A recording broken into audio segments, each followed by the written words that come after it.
Hello, anyone hear me? I hear you. Yeah, I you hear you you. hear me. I meant outside in the chat. Ah, the others. The others. The notification just came on. Okay, The so it should work notification just then. came on. Okay, The so notif- yep, I have an echo, so that means that we're live.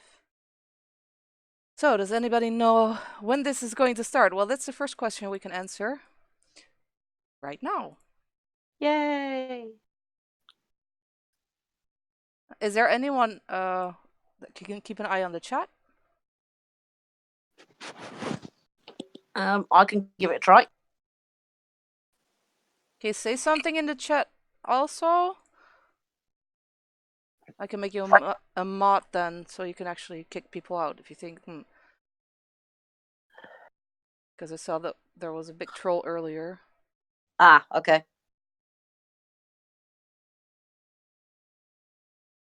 No, I meant say something in the in the live chat, Luna. Ow, bollocks. Oh, Melanie, I see you're online too. You and Electric. I don't know if you guys have a microphone, because I would love to have both of you in the live, or one of you.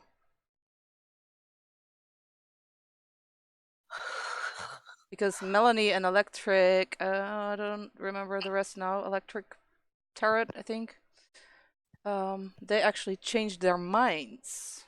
They thought he was guilty, so I think it's interesting to hear. It's always interesting to hear people who've researched and come from it from the other angle. Because I will, I'll hold my hands up. I came at it as a fan from the angle of please be innocent. So to hear it from somebody who went nah, guilty as sin, and then looked and sees the same thing as somebody from my perspective, it's great to hear. Right. You are on your phone. Yeah, you. If you have in-ears, that's fine because that should work. Jai is here. Oh, Ja's here. Ah! In the chat. Okay, well, Ja usually watches the chat, so that means that you can let it go with Luna. Okay,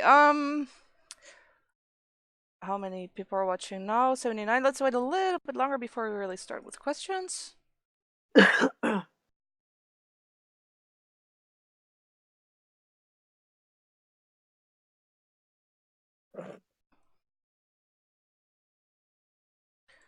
Here, that went up.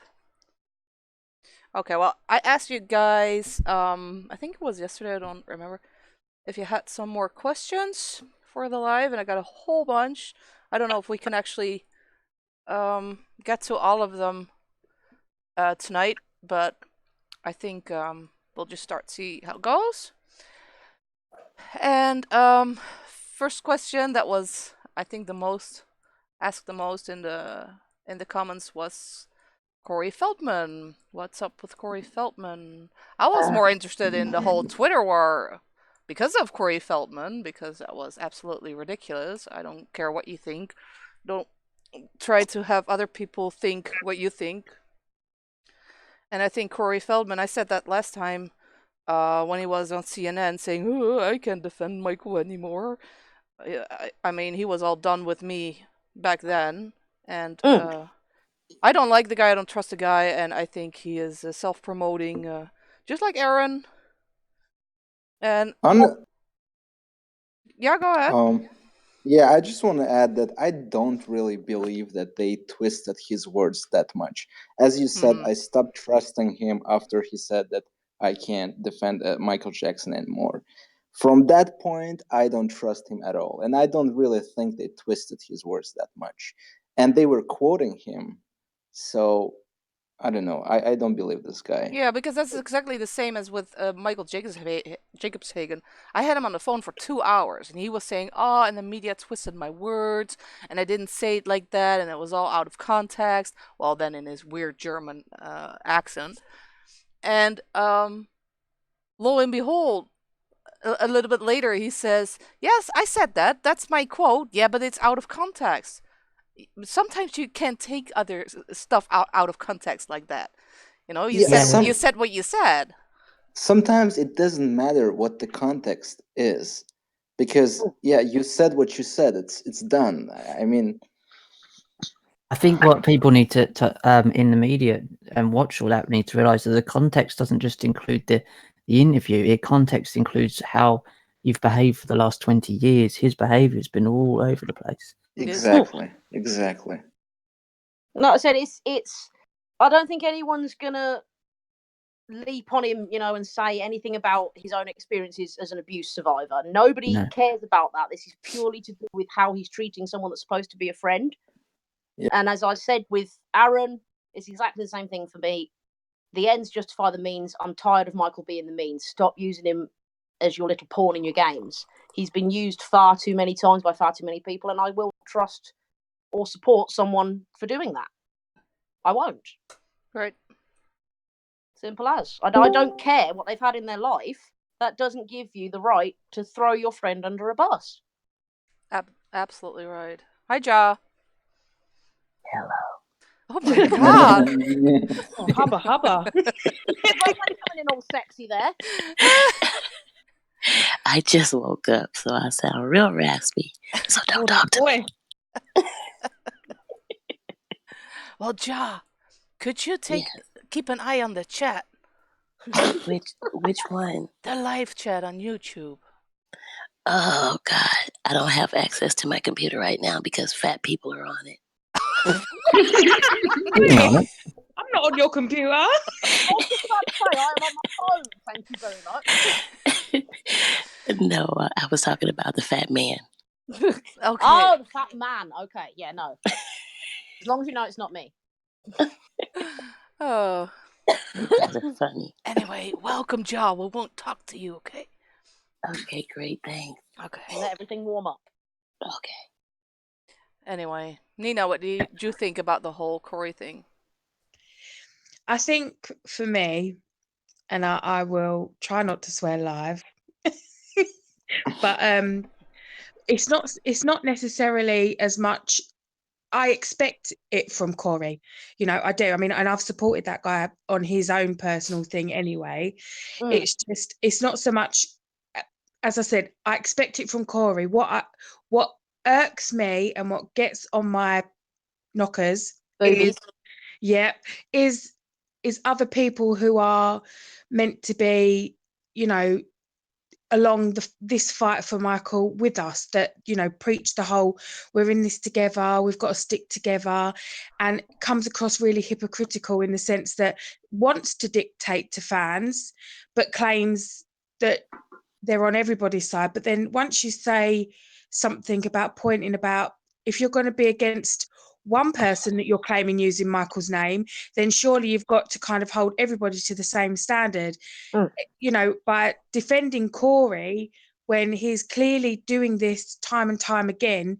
Every time something about Michael comes up, you can guarantee it, Corey will say something. And it's really not that difficult. If he doesn't want to associate himself with anything that may or may not be true, or anything that may or may be alleged to do with Michael, keep your mouth shut. Keep when it comes to Michael. Mouth. It's that right. simple. If you want to make the most that people want to talk to you because you knew Michael, you can easily just say, well, I wasn't there, that was it, and just move on from it. If they're going to interview you, you've got your time to say what you want to say. They'll print it. You don't have to answer something about him. You don't have to. No. And no comment is plenty. And that's just it. It's far too many people opening their mouths to use him. And that's what it is. It's for the attention because they know it will get the attention.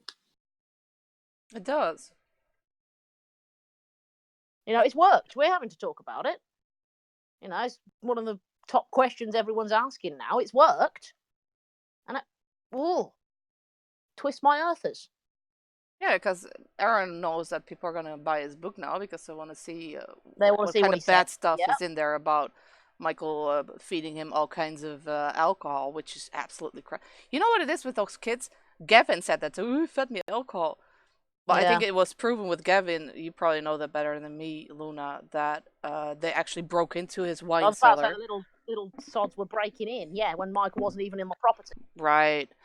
And with other kids, you know what I think that he did? I think he gave them grape juice or something, and told them, here There you you have go. some wine, to Yeah. be part of the adults. My There mom you did go. that Yeah, when we were this little. is what we're drinking. You have that. Yeah. Well, my mum used to do that to me when I was. I got it in a nice wine glass, so I really felt like I Yes. was part of the rest. Yeah, I used to get apple juice in a little champagne glass. I was so impressed at how grown up I was.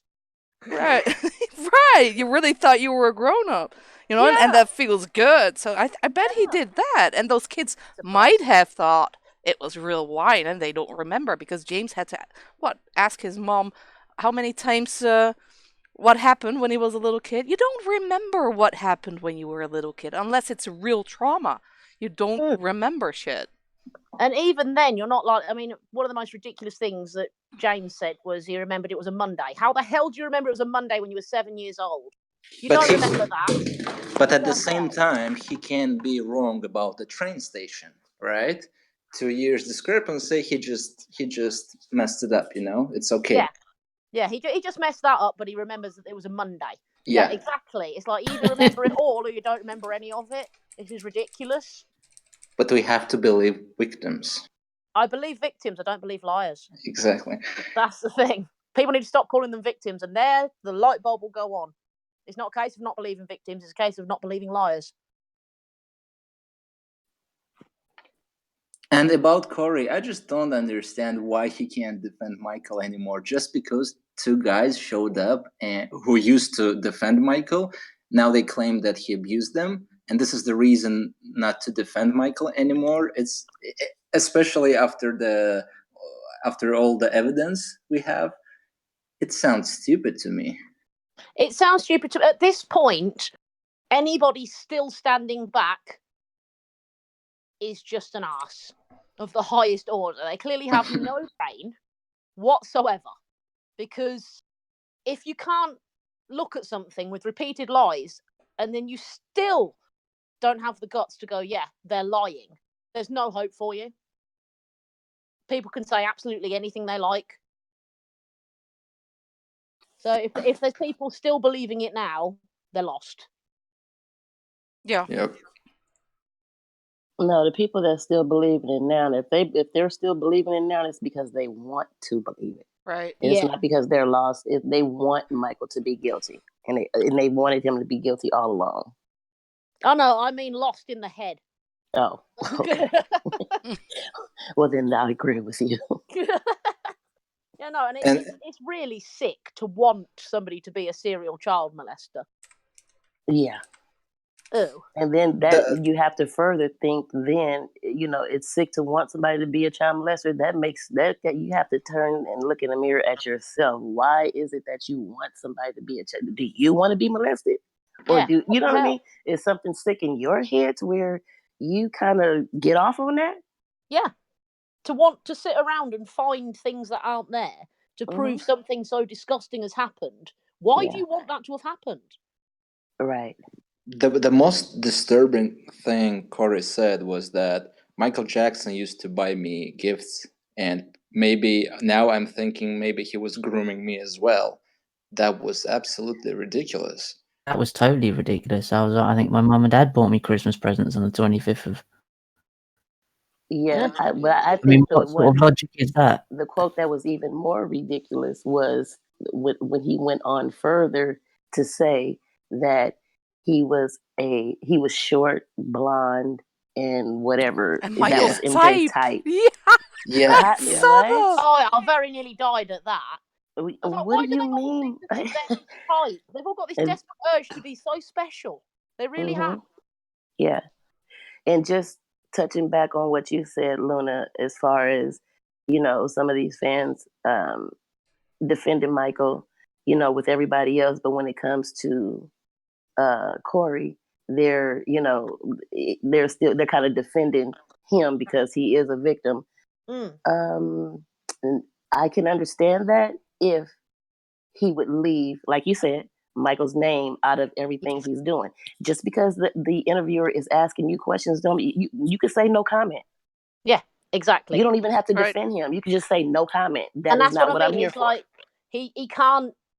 People aren't going to back off because Right. he suffered in his life, because that's nothing to do with it. This is purely to do with Michael. He's chosen to put his name in his mouth, so he's Exactly. therefore going to have to If accept the you say, backlash. if you say, see, then you have to he comes back with, oh, they twisted my words. Well, hell, if you didn't say anything at all, they wouldn't have any words to twist, would they? Exactly, and like I said, he's been in the game long enough. He knows the game. Yes, he knows does. If he says word one, they're going to have a whole goddamn paragraph out of him. Right. You know? So he knows. So it's not a case of being twisted. That's like when people say, "Oh, I was so drunk, I didn't know what I was doing." No, that's nonsense. You knew exactly what you were doing, and you're looking for an excuse.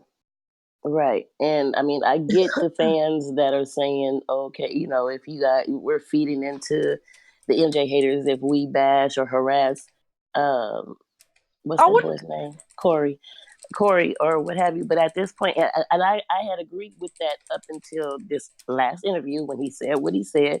And that's why I did at him. I don't care what nobody says.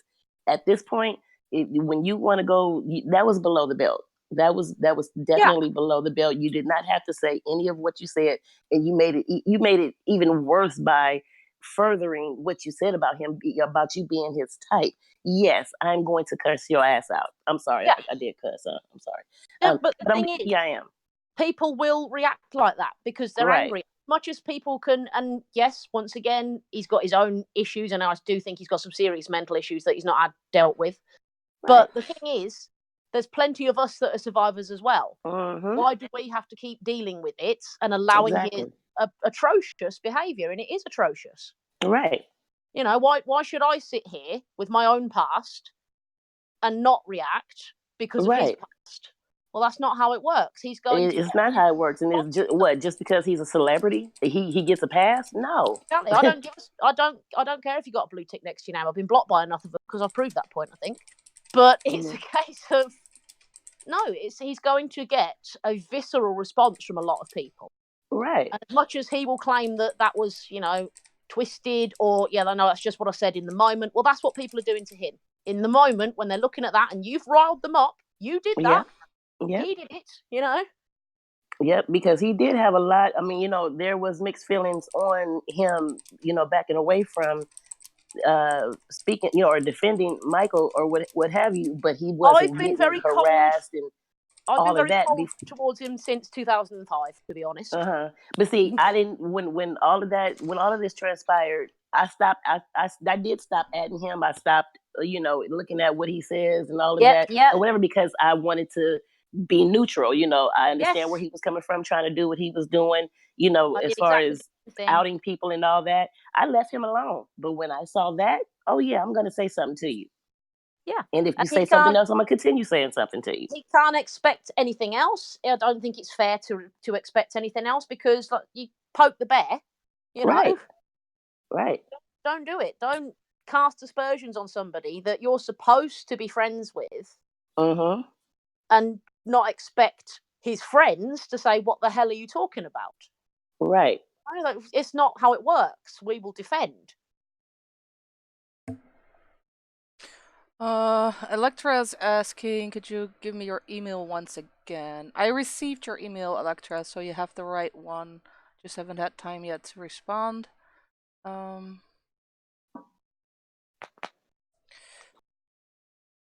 We have someone that wants to join. Sabriboso, I see. Sabriboso, you're on the wrong voice channel. You're in the voice channel of the regular chat. You have to join the voice channel here. It's called MJIP Live.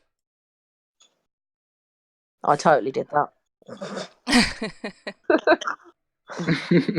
That is Sabrina. She sent me a message about the other live that we all did on Twitter, and has said that for a while, like we had Sasha last week. Yes. Sometimes it's nice for people to find people that they can discuss these topics with and talk to people, because although there's a huge Michael Jackson fan community that want to discuss Leaving Neverland and allegations and everything that's going on, a lot of people don't have that circle that they can talk to and discuss with. So like Sasha, when she jumped in last week and gave Susan and I nap time. Sabrina is someone who is kind of catching up and learning about things, and is finding all the Michael Jackson Innocent Project stuff really interesting. So welcome, Sabrina. Hello. Welcome. Hey. Well, she's still not in the right chat, so she's not going to Hopefully hear us you can hear through the chat. She'll hear it. She'll play it back and she'll hear it, hopefully. The voice channel is locked. Oh, there should be one. Hold on. I have a user limit on it. Because otherwise... Everyone Are you talking about this Sabri Boso person that's saying they can't hear anything? Yeah, but hold on. Because she's typing in the general. I see her typing. Yeah, but Sabrina, you're in the voice channel in the general Michael Jackson Innocent chat. And you have to go where you're typing. That is here in the live stream chat. This is where you need to join the voice channel. Maybe someone can explain to her. Okay, let's see. What else do we have? Oh, Luna, you might know this. Did Safe Chuck mention the rings at his court hearing in his claim against the estate? And have any photos surfaced of him wearing the ring as a child? Who knows? Haven't seen any photos. And I'd have to go through them again, but I don't recall any mention specifically of a ring. There was mention of gifts. Mm-hmm. But not specifically that I can recall of a ring.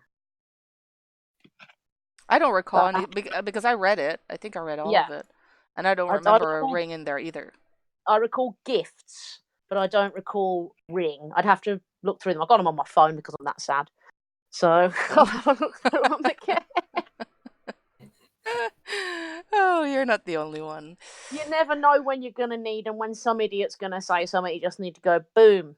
Right. No, I don't think there's any. There's gifts, but everyone talks about gifts, but that's just because Michael Jackson gave everyone gifts. He gave Chris Tucker a TV. Right. You know, yeah, he probably got that free from Sony. You know. Probably did. I'll give me another one. It's fine. But still, yeah, he's known to be giving away stuff, even stuff that is his own. Yeah.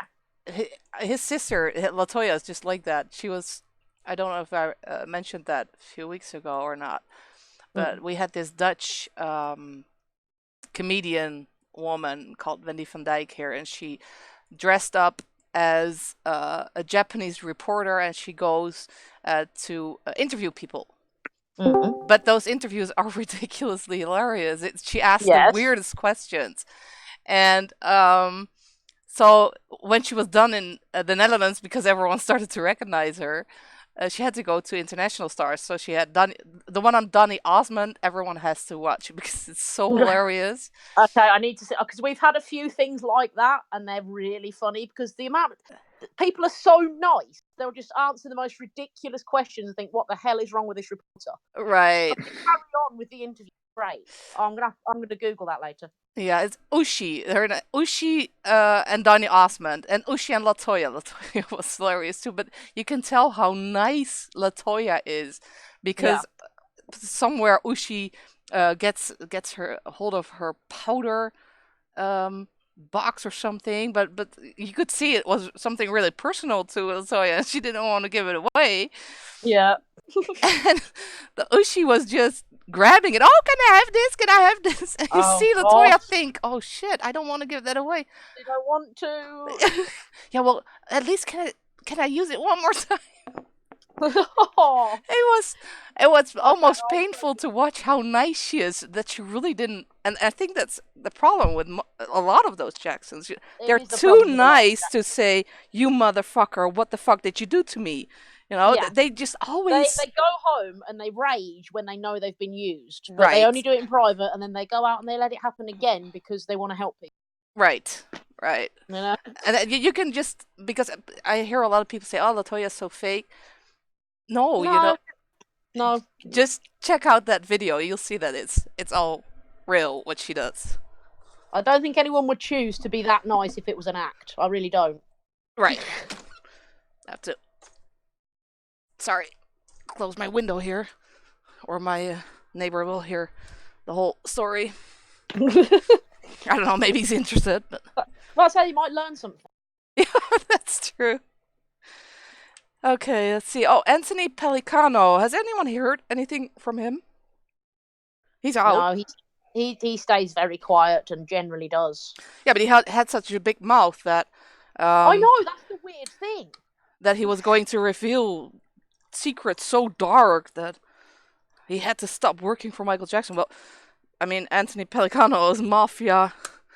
So what would he be shocked by? It's got to be pretty dark, you know. Yeah. So, I mean, he did a lot of stuff that. Fine, but Michael was terrifying. Yeah. So I wonder what he has to say. But so far he's been. That's just it's again. It was a case of a bit of attention. He probably got paid a bit. And now he's buggered off again until they're stupid enough to take the carrot again. Right. Hi, Sabrina. Are you muted? No. Hi. Hey. You guys. Hey. Yeah. Oh my God. It was so hard like to find out this, how this thing works. So yeah, you were in the wrong chat. Yeah. So I didn't want to miss, like what you guys were saying. So I went to my iPad to listen to the stream, on YouTube, and I was on my phone trying to figure how to, like get the audio. So I was like, oh my God, like I want to listen what you guys were talking about, and and at the same time I wanted to like talk. And so I said, oh my God, like I don't know, like this is a mess. So I ended up getting the invitation for the live the audio channel, so the voice channel. So, but I don't know. I just wanted to listen what you guys were talking. Yeah, because we have someone that wants to join another one. Hold on. Yeah.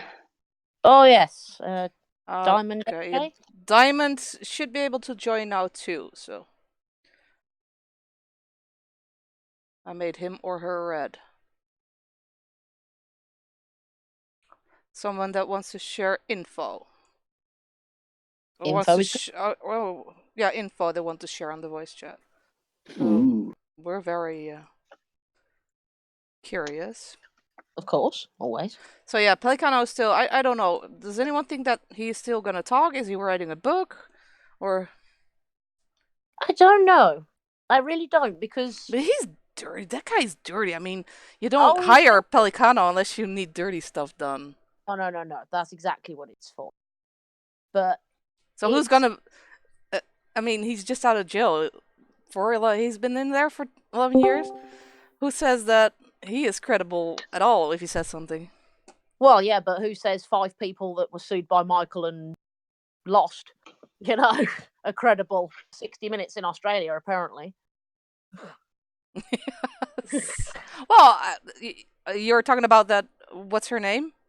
Not Francia. No, the other one. McManus. That guy didn't believe her. Not for a second. You could tell by his face. And when he said to her, "Oh, don't you owe him a bunch of money?" "Oh, I don't remember." "Have you paid any of it?" "No." "Well, then you owe him money." Yeah, he did not look impressed, I have to say. No, not at all. He really looked at her like, "I think you're full of crap." Like, the term we use here in merry old England is like something he'd stepped in. Right. Yeah. Diamond, are you hearing us? We can't hear you. I don't. Yep. I can hear you guys. I'm waiting for you guys to finish. Aha! Hello. Welcome. Hello. So, tell us. You have info to share. Okay, I gotta find it. It's a long list I have here. So we thought you'd come prepared. Well, I did. So much pressure. We can't do things pressured. If we did things pressured, we wouldn't have 5-hour streams. There is no pressure here. Someone commented, at? I think if you got a large whiteboard and wrote the people's names, the links would be amazing in between. All those people that are connected. That's really true. I mean, they're all of them. are connected in some way. Okay, I'm Susan. I got his phone, so now I can watch the live on YouTube. Oh, awesome. While we're waiting for this info, Susan, you got any more questions from people? Right, yeah, I was just looking. There is that elementary school with the auditorium. Yes. They voted. I think it was 70 to 30. 70 were in favor of keeping it. I haven't seen any figures, but it just said the majority voted to keep it. Yeah, 70-30 it was. Suck it. Well, I mean, they somebody covered just it up. posted today on Twitter from I think the New York Times. Actually, it was Kerry Ward that they are keeping it now. Yes, yeah. Yeah, It's because definite. they voted to keep it. Yeah. Mm-hmm. Well, that's good. So yeah, that's gonna stay.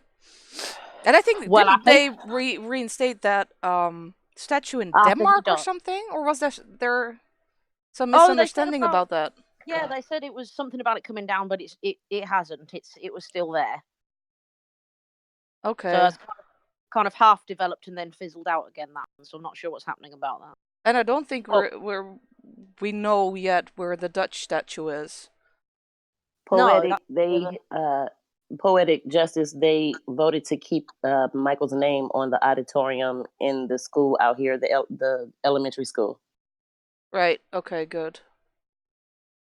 So that stays. No, I was answering. Yeah, I was answering Poetic Justice. Do they see us in chat? Yeah, we do now because we'll keep an eye on the chat. Yeah, I'm looking at y'all, so don't say nothing crazy about me. You're welcome. So that stays, and the Dutch one is still missing. I don't know where it is. It's supposed to be stored somewhere. It would be nice to know where it is. It's in my basement, and I'm not giving it back. That's a very big basement, Ja. Have you seen that statue? Hey, haven't you seen Bobby Anderson's basement? It's like 3 stories. Come on now. Love you too, Poetic. Are there going to be more documentaries in Michael's defense? I don't know if they're asking if we on the project channel are going to make more videos. That answer is yes. But, I mean, we've slowed it down a little bit. Because, yeah, we have lives too, unfortunately. It is a shame because this does take up a lot of time. What?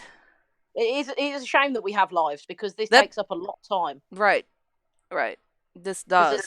Idiots. Yeah, and making a video, people keep saying, "Oh, where's the next video? Where's the next video?" Yeah, it actually takes time. I mean, Nina has to record it and has to be happy with it before she sends it to me. Then I have to clean up Nina's recording to make sure that it has the right kind of spaces, stuff like that, and I up it a little bit. Then I have to put that in a video, edit the video, make sure that it can go on YouTube and isn't blog and stuff. It takes a lot of time to make a video, so.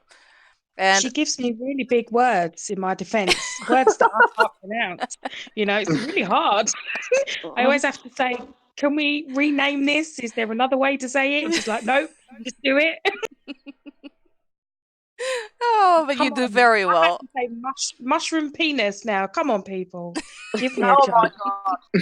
That little mushroom, man. Like, seriously, I was graffiti in better ones when I was about 8.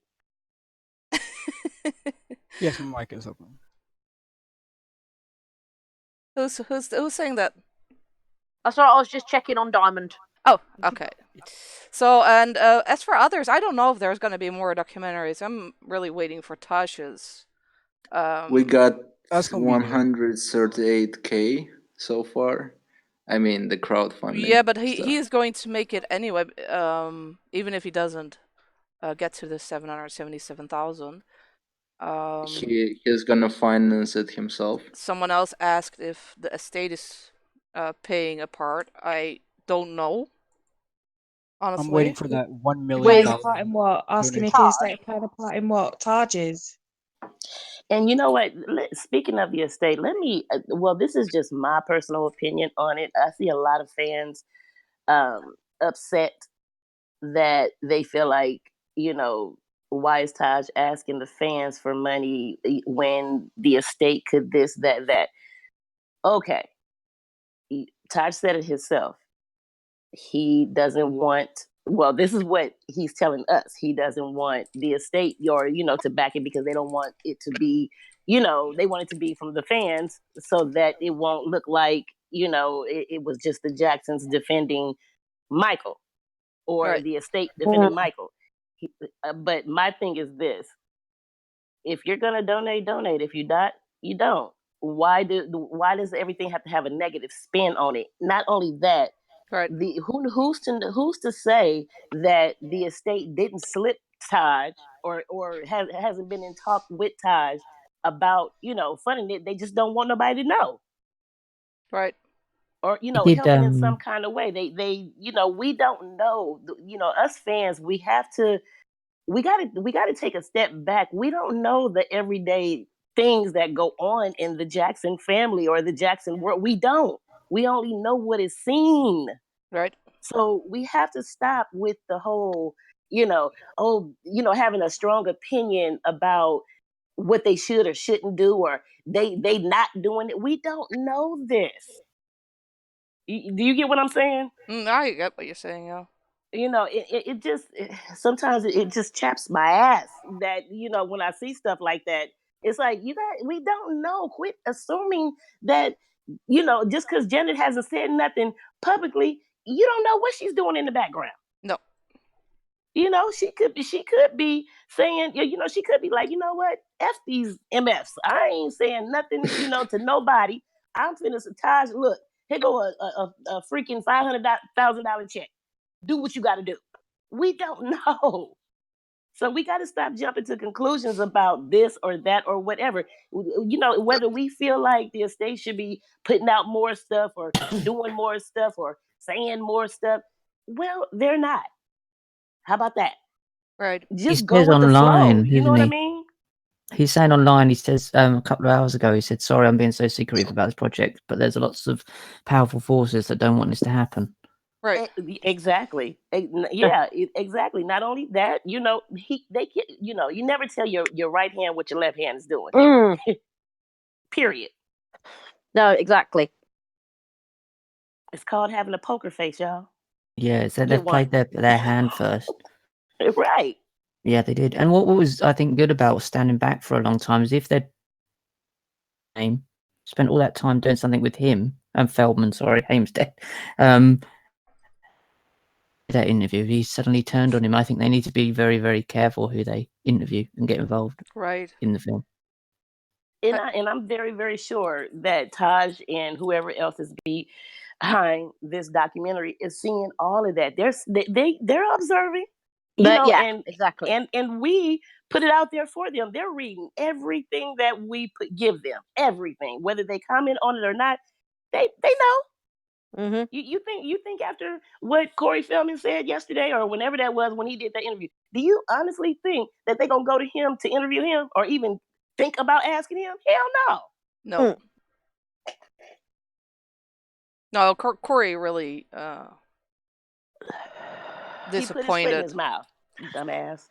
He's really a dumbass. I mean, he wants to do something good for the industry, supposedly, and out all the pedophiles, and so far he hasn't given any names, and he's just dragging this along. I don't know what he is thinking, what he's doing, and now he's trying to promote it by screwing over his friend, of which he knows, because I am pretty sure he knows that Michael's not a pedophile. So that, right. I don't know.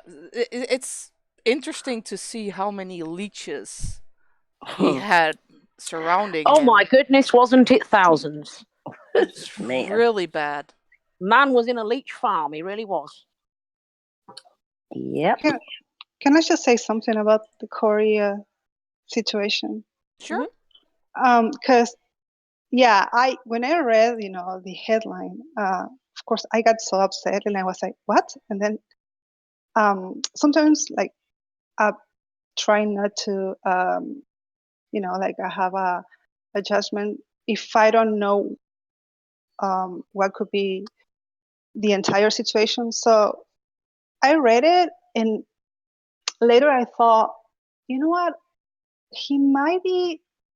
I think he maybe said it in using some sarcasm, because for example, like I tend to be like very sarcastic, most of the time. It doesn't And matter. when I know, but this is what I'm trying to say. Like I had like in the past, from my own experience, when you are dealing, when you put like you write something and you're using sarcasm, but the person who's, who gets the message, he doesn't know what's your intention. So sometimes your intention can be, without, any, any, I mean, how can I say, without like doing something in the wrong sense. I mean, you may be like saying something with, I don't know, like trying to be funny.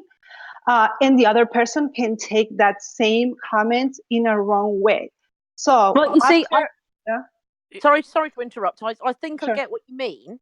I get it too. That's Me how too. I read it. I did read it as very sarcastic, but Uh-huh. he knows that that's not how it's going to be read. Right. Exactly. And that's I do believe he and was I being completely understand. sarcastic. Yeah, Right. but then I saw his reply on Twitter. He said that he will be, and he got a little upset about how they change their twist his words, and I think he mentioned that he was going to do a video like trying to explain that. Yes, Rick was saying he's posted the video. Yeah. But I, with the Korea, like for example, I did get really upset at the beginning. But after reading also like a tweet from I think it's Carrie, I believe it was Carrie.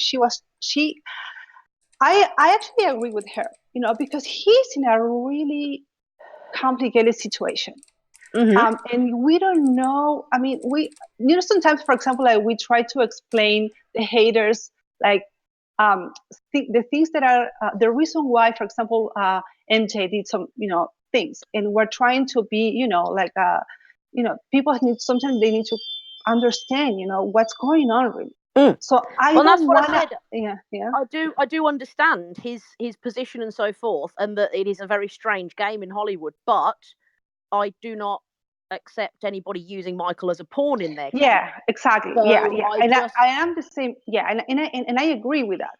But at the same time, I was wondering, does he really know what's behind, for example, like Yes, this he particular? Does he know that that? is the whole problem. That's why I'm so He knows. absolutely He knows. pissed at him. He knows out of all people, he's woke to what is happening in Hollywood, and he knows exactly why they're attacking Michael Jackson. That is the whole issue I have. He is not ignorant to all of that. So I don't know what I hear in the background, but that needs to stop. He knows exactly that if he goes on TV and says that he cannot defend Michael Jackson anymore, because that's what he said, it came out of his own mouth, there was no context there. He said, I cannot defend him anymore, so he was already backflipping back then. And now he said this to the media and it's out of context. He does that on purpose. He does it to either promote his own stuff or whatever. And I am not having it. I don't care that people start attacking me on Twitter that I shouldn't attack Corey Feldman. I'm not attacking him. I'm just saying that he's an asshole. And that's what I mean. Seriously, yeah. I'm sorry. This background. I can't help the freaking get out of here, damn helicopter. Well, that's what happened when you live in LA. When you live in the hood. Okay. I live in the valley and I have the same problem. Well, we have Diamond has the info ready, so go ahead, Diamond. We're interested in what you have to share with us. Okay. As most of you guys know, that Michael, loved kids. Wade claimed that he spent 7 weeks in a row being molested. In the spring of 1990, in I think California. Between April 4th and April 6th, Michael was in DC. On April 8th, he was at Trump's Casino. And April 8th through the 11th, he was in Indiana. That And then was later in the wasn't that hospital. with the Trump casino? That was also when he went to I think that was in Indiana too. For what was his name? Ryan White. That had died. That was back then too, right? Yeah. Yeah. Yes. And I don't honestly know why he was in the hospital between June 3rd and 8th. I'm gonna look that up now. But Didn't he have something on his arm or something, or his leg? I want to say yes. I remember he had a spider bite, but that was a lot later than we're That was talking. way later, yeah. 1990. I don't remember what. Yeah, I think it was something with his leg or his arm or something. But I can be Might completely be wrong. so. Yeah. I have to do some digging into that one. Right. Go ahead, Diamond. Sorry. Now I'm looking up why he was in the hospital. Ah. Oh You dear. see, the thing is, they've tried to set Michael up whilst forgetting they've told us basically every detail of his life. So anytime they put him somewhere, we can find proof he wasn't there. Yeah. Okay, it says he was apparently in the hospital with chest pains. Oh that time. right. Yeah, wasn't he Was that his rushed pleurisy action? with the ambulance or something to from some kind of rehearsal or whatever? Was that the HBO One Night Only thing, or was that way after? That was after. I don't know. I really don't know the details of all those things at all. Dates and stuff. The One Night Only, I'm pretty certain that was after.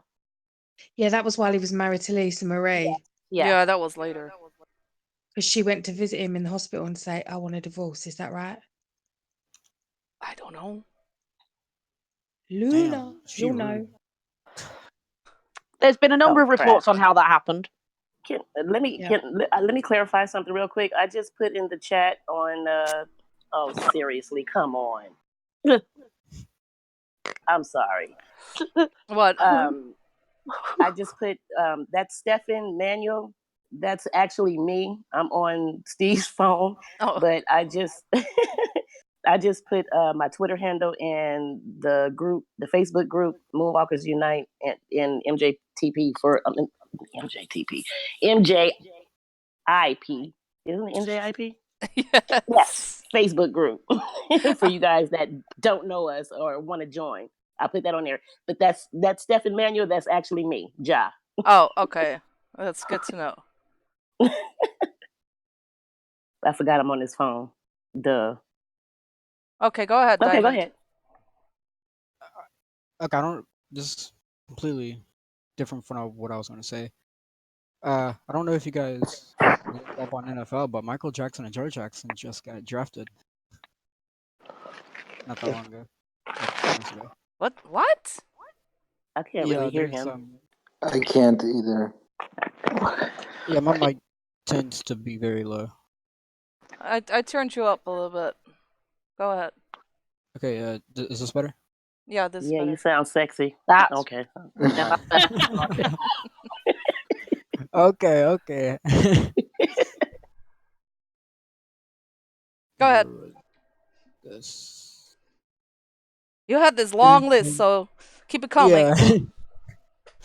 There was also I think it was just recently. I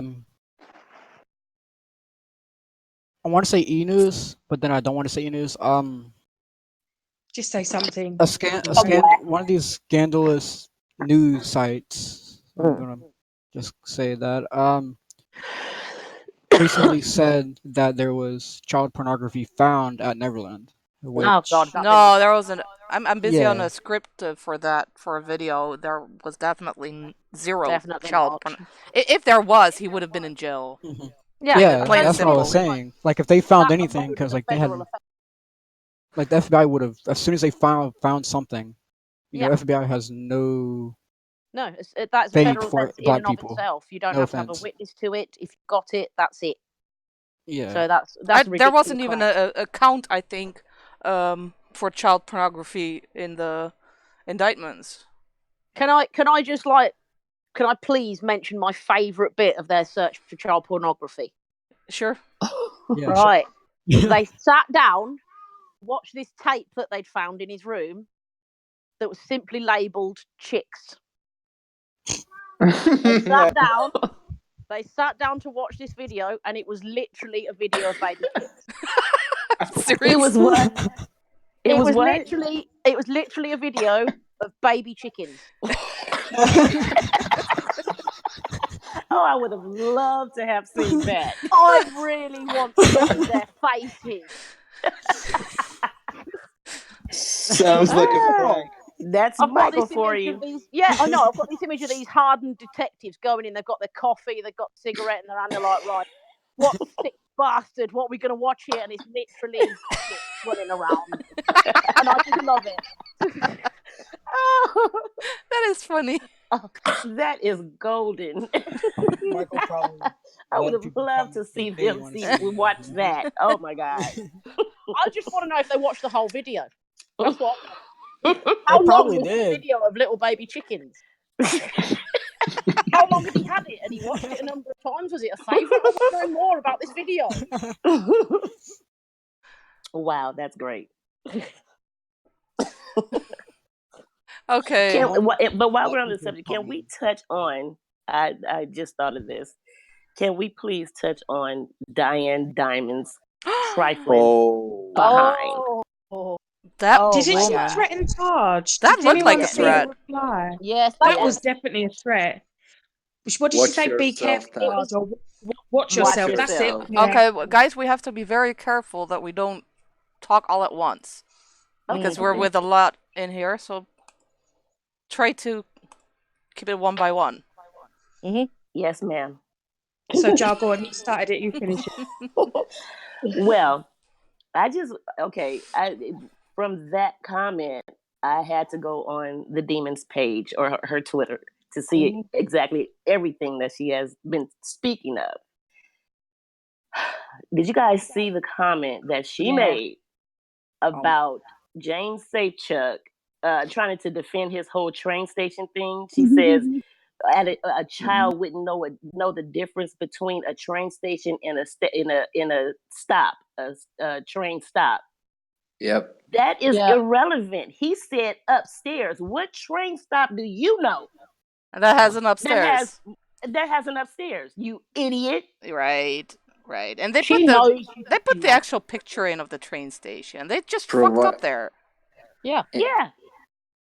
And as far as I know, those pictures were provided by James himself. Right. That's what Dan Reed says. Yeah. Yeah. Oh, Diane Diamond is a piece of shit. She was very, very, very, very, very friendly with Tom Snedden. Look, she's upset because Michael turned her down, but in Michael's defense, she's utterly hideous. She is. Wasn't Inside and out. Diamond the one that did the news report on the Canadian setup of Michael Jackson? Yes. Her, yes. Which is weird because she was already such a. Maybe it was like because I think she's a huge fan. She really wanted him. His pictures on her wall. Right. Oh, God, I really think she was in love with Michael Jackson, so she tried to like you said, tried to get interviews and stuff like that. He just didn't like her. And she turned sour and turned to Snedden. And maybe she tried with the Canadian piece. Oh, maybe if I do a positive one, maybe he will let me back in. But no. Yeah, no. Once out is I have out. to touch on this. One of the days that I went out to court back in 2005. I am not this person anymore. Just so you guys know. Oh, okay. I almost got kicked. Well, I almost got kicked out of the courtroom, and I almost went to jail. Whoa, really? Yeah. Well, it had to do with her. Okay. So one of the times that I went, she happened to be out there before court started that morning, and she was actually out there trying to, what do you call it, socialize with the fans. Ugh. We were playing Michael's music very loud, and she was actually tapping her foot at, interacting with the fans. I didn't see her at first. I was talking to a group of fans, and she was behind me. And somebody noticed her and said, "Is that Diane Diamond?" And I turned around to see, and her back was to me. And I said, "I think that is that B." And we waited and we looked, and before I knew it, the ghetto jaw came out in me. I'm sorry. And she went to turn. And when I saw the side of her face, I knew it was her. And I was sick at the time, and I spit a huge loogie at her that landed on her Knife. that landed on her foot. And yeah, it all transpired from there. I lost all sense of where I was and that I was a Black woman out there and all of that. And Santa Maria police was called, even though some of them, the ones that were out there, and the only reason why I didn't get taken was because, thank you, MJ family. They stood up for me. They were like, "We don't know. She didn't do that. She was standing right here with us. We don't know where that came from." That's cool. That's amazing. And so from there, I did not get taken, but she saw me. She knew it came from me. Well, that particular morning, I was picked in the lottery to go inside because, every morning they had a lottery for extra seats for the fans. Right. Whoever gets picked, you can go in. Lo and behold, this morning, I got picked to go in there. That's the time that I was sitting behind Janet and Randy that I told you about, Susan and Nina. I was sitting, where she was a row in front of me, but like to my way down to my right. She turned around and saw me, and I was just staring at her, and I couldn't stop staring at her. And she turned, and then she turned around and saw me again, turned, and then she called the bailiff over and asked, could I be removed because I'm the one that spit on her. For God's sake. And again, the MJ fans came to my defense, and then he came over. He was like, "Well, could you not? You're making her uncomfortable. Can you please not look that way?" I said, "Isn't this a free country? I can look wherever I want to, right? I'm not saying anything to her. Well, yes, but please, because if you don't, we're going to have to remove you." I said, "Remove me for looking?" And of course, a couple of MJ fans were like, in my defense again, and they left me alone. But she was scared to death. So the other day, when I saw this comment on her page, I replied and said, "Diane Diamond, would you like a repeat of the 2005 loogie?" And it was a gift of Cookie. I don't know if you guys know who Cookie is. She's the mother on Empire, the TV show Empire, where she spit a big loogie at another lady. I put that on there. I have to not. her. And she blocked me. What a surprise. Just wanted to share that with you guys. That was a good story, John. No, I'm going to sleep so soundly tonight. That's beautiful. But I'm not like that anymore because I know spitting at people is a very nasty thing to do. But she's a devil. I mean, I was just trying to put her fire out. You said it right there, Jar. Spitting at people is a nasty thing to do. She's not a person. People don't act right. Right. You're right. No, she is really a devil. She sold herself. Clearly. Does anybody know what's the relationship that Diane Diamond has with the National Enquirer?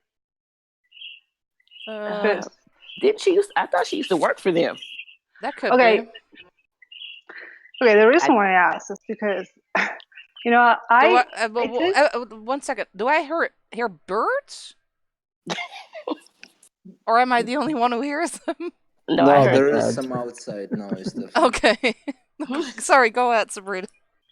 No, because as soon as I saw that message that she, it was a threat for me. I mean, just using my third eye, I have this, sense that it was a threat. And I don't know why, but for some reason, the first thing that it came into my mind is,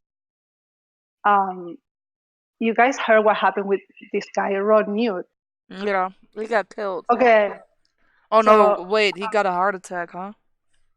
That's what they say. That's what they say. Yeah, So, and I remember that this guy, Tarish, he was talking about that he was offered this money like a few years ago from the National Enquirer.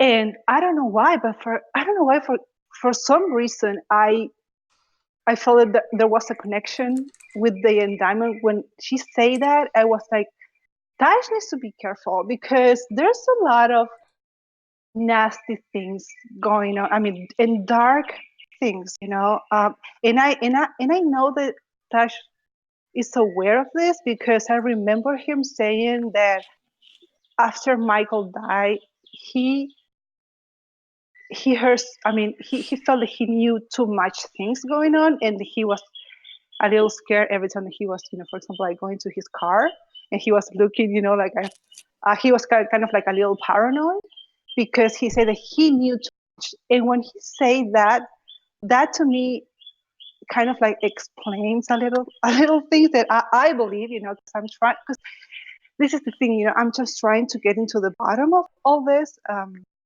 and I feel that there is a connection with this guy Renewed and the people that is behind all this. And when she said that to Tash, for some reason, I don't know why, but that was something that I felt. You know, it's not something that I know. It's something that I felt that Tash should be, he should get protection because after also reading what happened with this other lady in Brazil, that she uncovered what was going on with this John of God, you know, like the opera, this scam.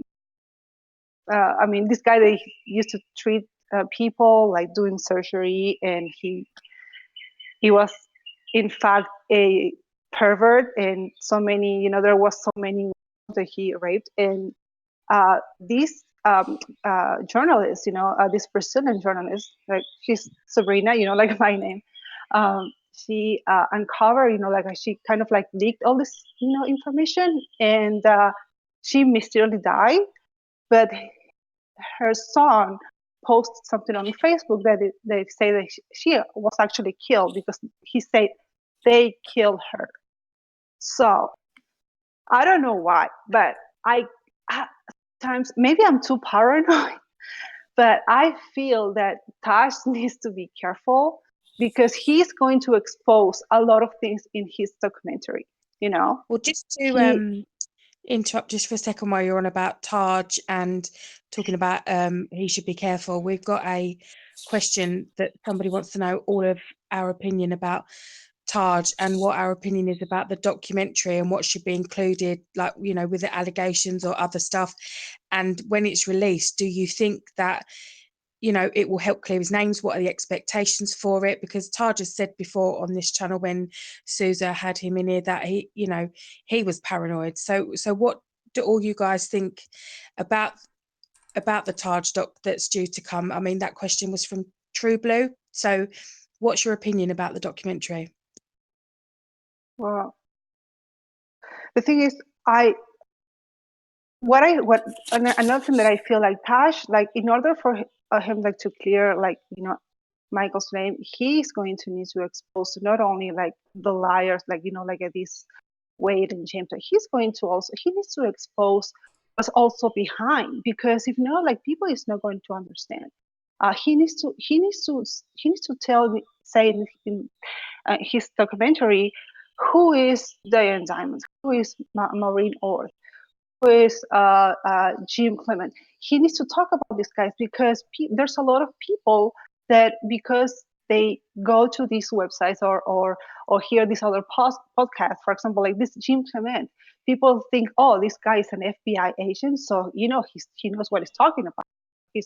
But he needs to say in his documentary, okay, these people, like, you know, they have like an agenda, you know, because if he doesn't clarify that, the people, everybody that is clueless about all this, they are not going, they don't know who to believe. Rick and Luna and Jar and everyone else as well, like what is your what is your opinion about the documentary that's coming up from Taj? Like a bit more of what you think it will be about. Do you think it's going to clear his name? who do you think is going to be part of the documentary?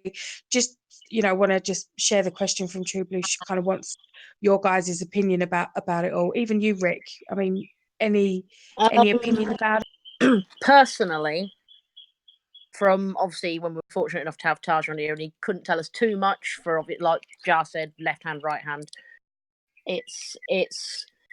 I think it's going to go into why they did this as well. I do think he will go into that, because that is the big question. Is this what the first people say is, well, why would they do this? And it is a hell of a question. Why would they? So I think they're going to go very deeply into why. That's going to involve people who had to deal with the cases and had to investigate certain aspects. I do think they'll be asking people like Mesereau along to get the legal side of things as well, because there are a lot of legal decisions that simply wouldn't have been made or been able to be made had there been any evidence. So that's very important to be able to get across, but in plain speaking as well. I think it's going to break things down to an understandable level. There's so many court transcripts and things to go through. People don't have time to read them. I've been reading them since they were printed. People who just know about this now are learning about it, and they're not going to sit and read transcripts that go back 25 years. So I think they're going to focus on making it understandable and really going into why this happened and how it's completely impossible for it to be true. That's what I think it's going to focus on.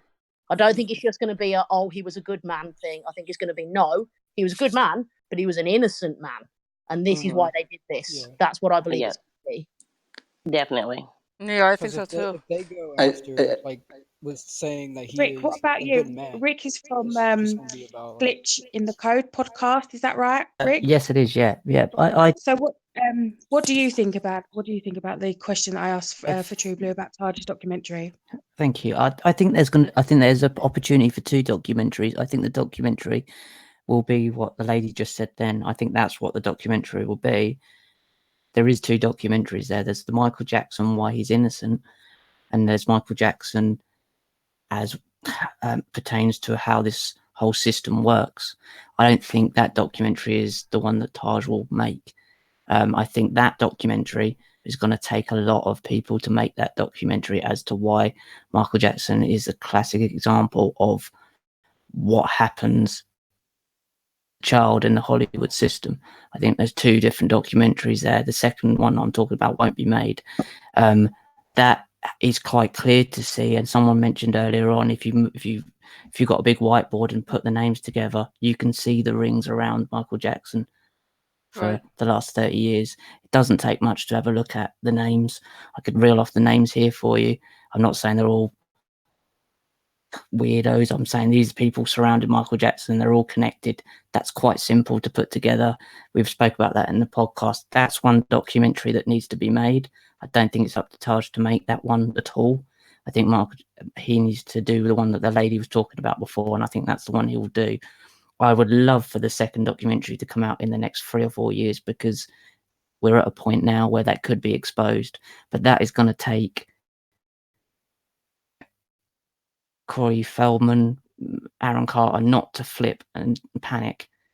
And I don't think they're not ready for it. The common denominator in all of this, it's the sudden switch in opinions. And that comes down to what happens when you say something and then you immediately regret and get bad feedback. You change your mind. These people have been scared into changing their mind very quickly.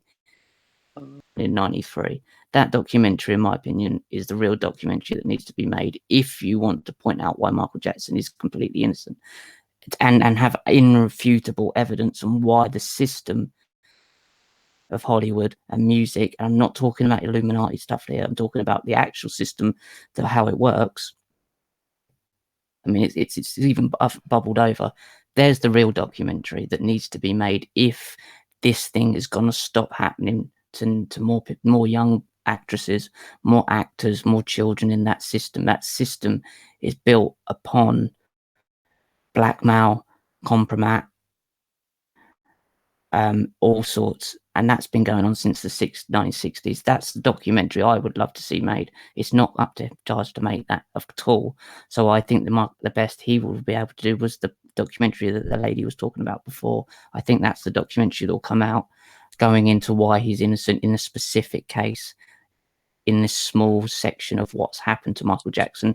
He's been abused by the system since a child, but there's a big picture here, huge picture, and there's one big name that no one's mentioning, and it all leads back to him. I'm not saying that this person is guilty of any crimes. I'm saying the names are there to see, hard to find, and it's really, really not hard to see and to look at, because you'll never see the films the way you want to see the films again. You'll never hear the music. You'll never see things the way you were. It will change your view of the world if I'm right in the research I've done, and not just me. It's 60 years worth of research. Nearly. It's been since the early 60s. So there's two films here, and I think the lady who was speaking just before me, she's correct in that's the film that will come out.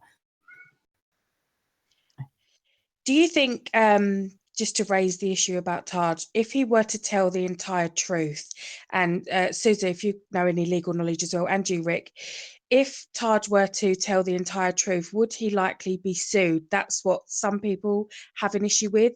If he does spill the beans in this documentary of his, can he be sued? And is it likely that he will? I don't know the legalities of it, but I don't think you can sue someone if you're telling the truth. How can you sue someone if it's the truth? But I don't think he's got. He needs. There is some legalities there, because he cannot tell the whole story as facts, because that would be the same as what Wade and James are doing. He cannot say that, and those people are still alive. You know, What I'm saying is that he couldn't do it on his own. He couldn't do that on his own. They could absolutely sue. If, of course, let's say that Tush would spill all the beans, which I, just like Rick, I don't believe that's up to Tush. I don't think he is going to do that. But let's say that he would really spill all the beans, he would definitely be sued. That doesn't mean that he's not speaking the truth, but he can be sued as long as he would not use crap like alleged and stuff in his documentary. Yeah, of course, yeah, and which he says is probably not even going to be a documentary, because he, like he said on the live, he can't really call it a documentary, just like Leaving Neverland is not a documentary, because he's not really going to let the other side speak, because he says they have had our time enough. I think what needs to happen is he can't do that. That documentary can't be made, and you're right, Taj can't make it on his own. If he made that on his own, yeah, I think you're totally right. Of course he would. Yeah. Yeah, I mean, again, I'm not an expert in all of these things. My opinion is that yeah, it'd just be horrible, wouldn't it? It would be. It's not up to him. It's not his responsibility to do that at all. He needs to. His responsibility. I don't know. I know there's a big picture here. This is an opportunity to do it, but I don't think it's his responsibility. He's one person. It needs a whole industry to turn around and do this. Of a majority, and that's not going to happen. I don't think yet. I agree with both you and the lady before you. And as far as naming, there is totally a legal thing there. I don't believe he will name names. No, he can't name names. No, because that does set him up to be sued. You know, even if he knows it to be true. You know, he still has to prove it in court before he can actually call out those names. Yep. Right. You know, now who's going to be in the film? I mean, we can all kind of, I'm pretty sure there's going to be people we don't know, but as far as like, you know, in Michael's defense, the young men that were around him, you know, when they were kids, of course, we know that more than likely Macaulay and probably Emmanuel Lewis. Yeah, I would even go as far as to say, what's that boy's name? Ribeiro. Oh yeah, Fresh Prince dude. That guy. Carlton, I believe. I forgot that other guy's name. He was a little guy. He played on Stories. Emmanuel? Well, I said Emmanuel Lewis. I said him. The other. oh geez, I can't think of his name, but of course, Brett Barnes. Someone said Anybody else? Alfonso. Is that the name? Yeah, Alfonso. Yeah, Ribeiro. Alfonso Ribeiro. That's his name. Yeah, I believe those people will, be in there. But as far as him naming, who's behind this, they're not gonna name specific names because he No. will get in trouble. No, but I mean, I think the thing is that, and there's people in the chat here. I mean, this is not new information. There's this Isaac Cappy last year was naming names all over the place. Crispin Glover was talking about this. Wasn't he also accused of trying to kill Paris? Isaac I have Cappy? no idea. I never heard that. I don't know. I think that was in the Michael? that Isaac Cappy. I think that he was in the news also that he tried to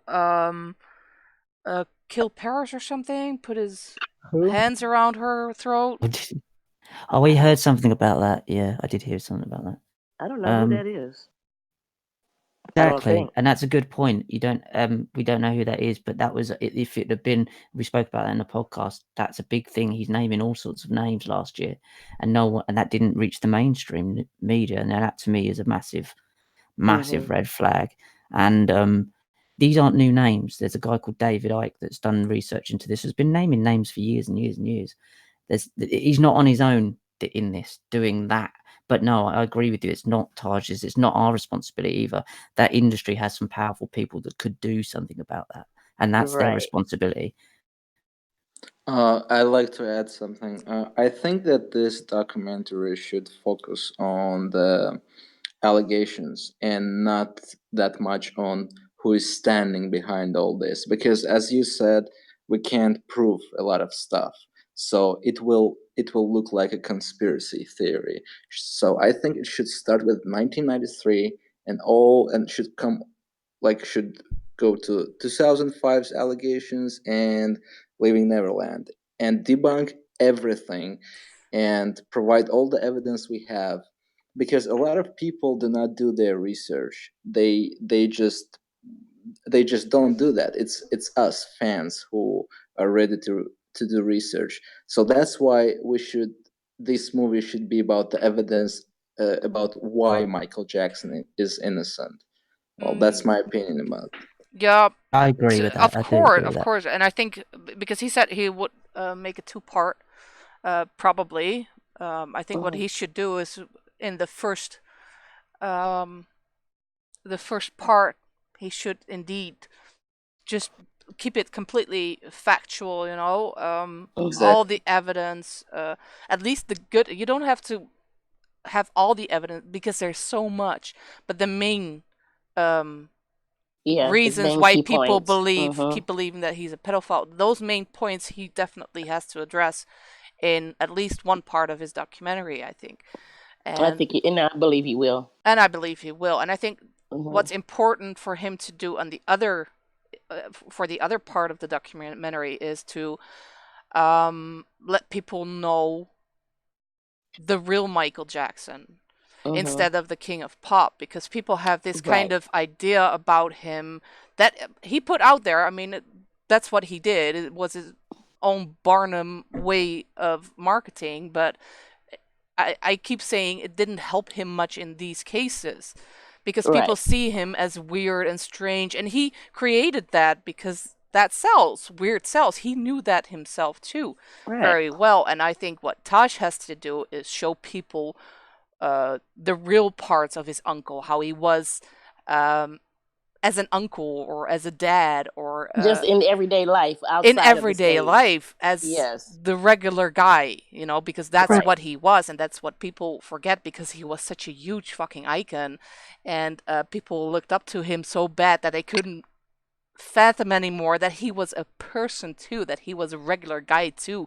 I mean, he has to go to the toilet and wipe his own ass, No way. Yeah. He probably has like 100 layers of toilet paper and a golden toilet, but he still has to wipe his own ass, and I think that is what's important for Tush to put in the other part, to show the human side of him, the real side.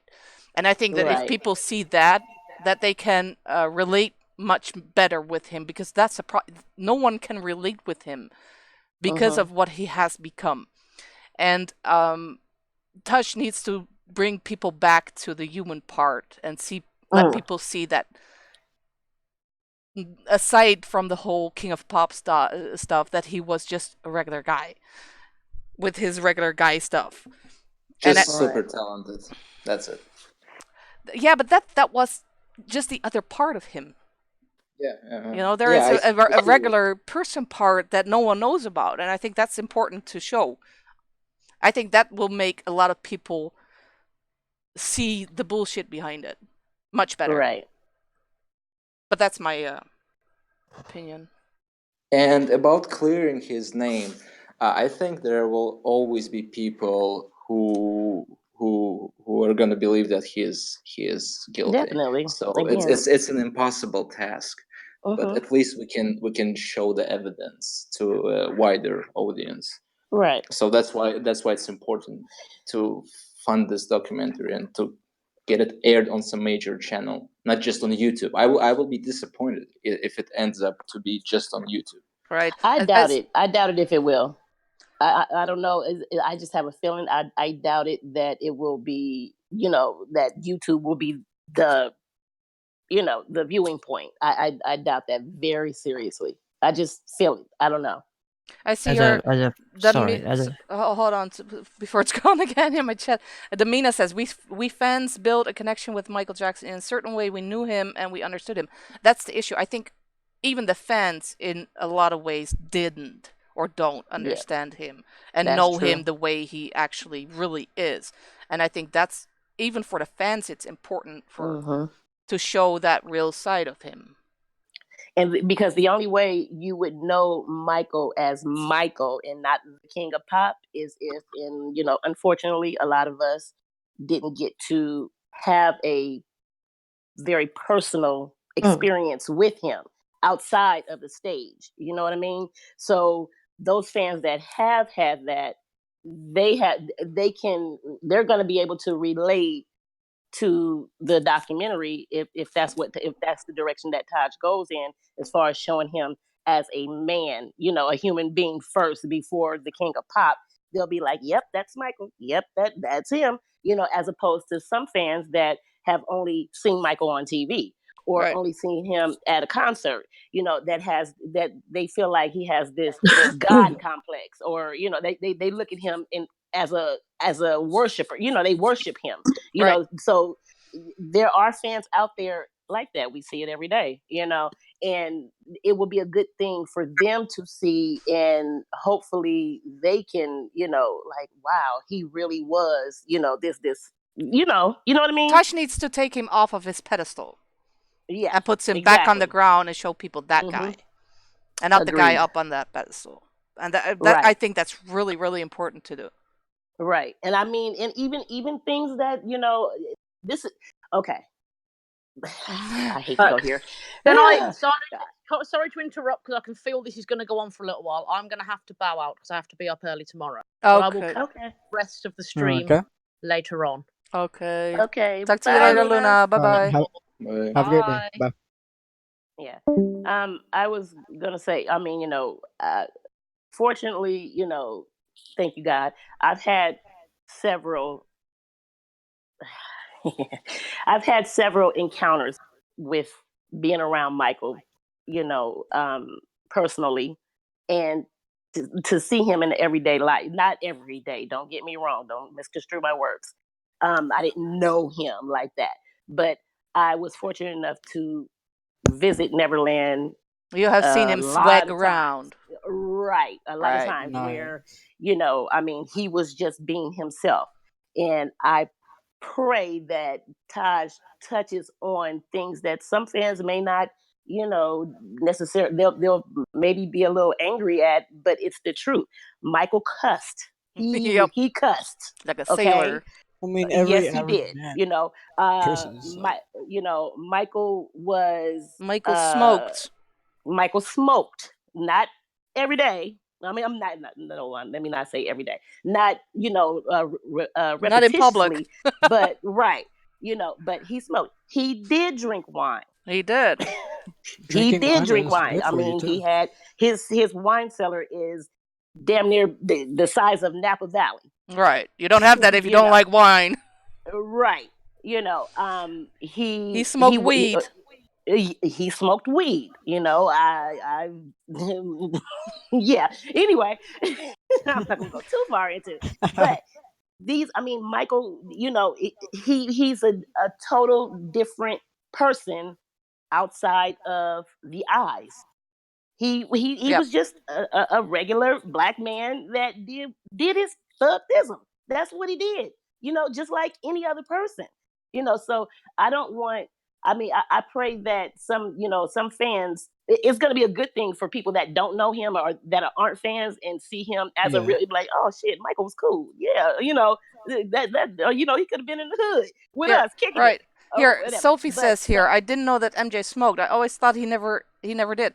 That's exactly what he wants you to think. That was his That's good all celebrities. They don't want you example to know. persona that Yeah. showed you I that good part of him. But he did. I mean, he was caught right. on photograph once with a cigarette in his, and fans And kept that wasn't a prop. excusing it. Like, yeah, he did that Right. for what reason? No, Why would he have a it was cigarette in not a his hand? prop.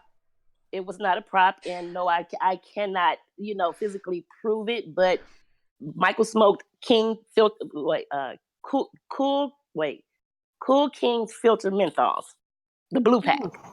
That's what he smoked The blue But pack. when he I did, and he only smoked when he had a drink of a glass of wine or something like that. He didn't just walk through Neverland smoking. At least I didn't see him do that.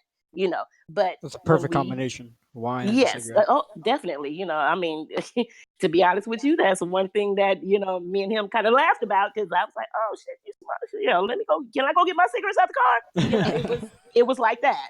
I mean, he was after all the first time that I was blessed enough to encounter him. Yeah, like any other fan, I froze. I'm like, wait a minute, this man is standing in front of me.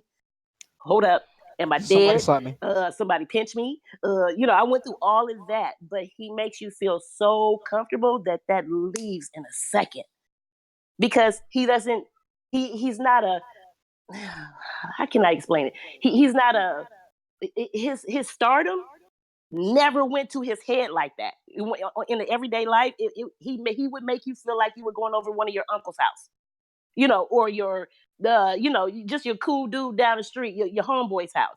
That's Right. how Michael was in the everyday setting. So that's what I hope that Taj really he has to. He has to human what is it called? Humanizing? humanize. Yeah, he has to. Yep. He I has to do agree. that. I agree. I hope you will. Damn, can we switch lives? Like, Yeah, I mean, I don't speak on a lot of my experience due to the fact I've been in the fan community for over 20 years, so shit, almost 30 now. I'm telling my age, and I've gotten a lot of hate towards me and all that. So I share bit by bit. Susan knows, Nina knows. I don't, because a lot of fans, some fans, they like to hear the stories, because yeah, you I like to love live them. vicariously through, somebody that had, was fortunate enough to meet him or to be around him, And I do like sharing, but I don't do it, because I know the backlash. I've gotten a lot of it, and I'm a person that, I'll cuss your ass out, and I just try not to go there. So I don't really share until we touch on something like this. I had to say this to you guys because that's what I feel like. I pray to God, Taj really, really just lets it all out with that part. That right there will make, I believe, that will make the general public, those that are not quote unquote fans that follow him every day and this and that or whatever, but just those regular people that would make them see him like damn, he was like that. Well, what the hell are these other people talking about? That man ain't whatever. You get what I'm saying? That Yeah. I really hope he touches on that. Yeah, me too. I think he will, honestly. Do any of you sleep in the bed with unrelated children? I have all my life, sweetheart. As a matter of fact, my best friend's daughter was just over to my house what's today? Saturday. She was just over here on Wednesday, and she slept in my bed with me. And she's 7 years old, and I'm 45. See, that's not like people like nowadays. People say it's weird, and It was like so there's always normal something in the sexual 80s. going on. But Yeah. like back in the day, like it was perfectly fine. Right.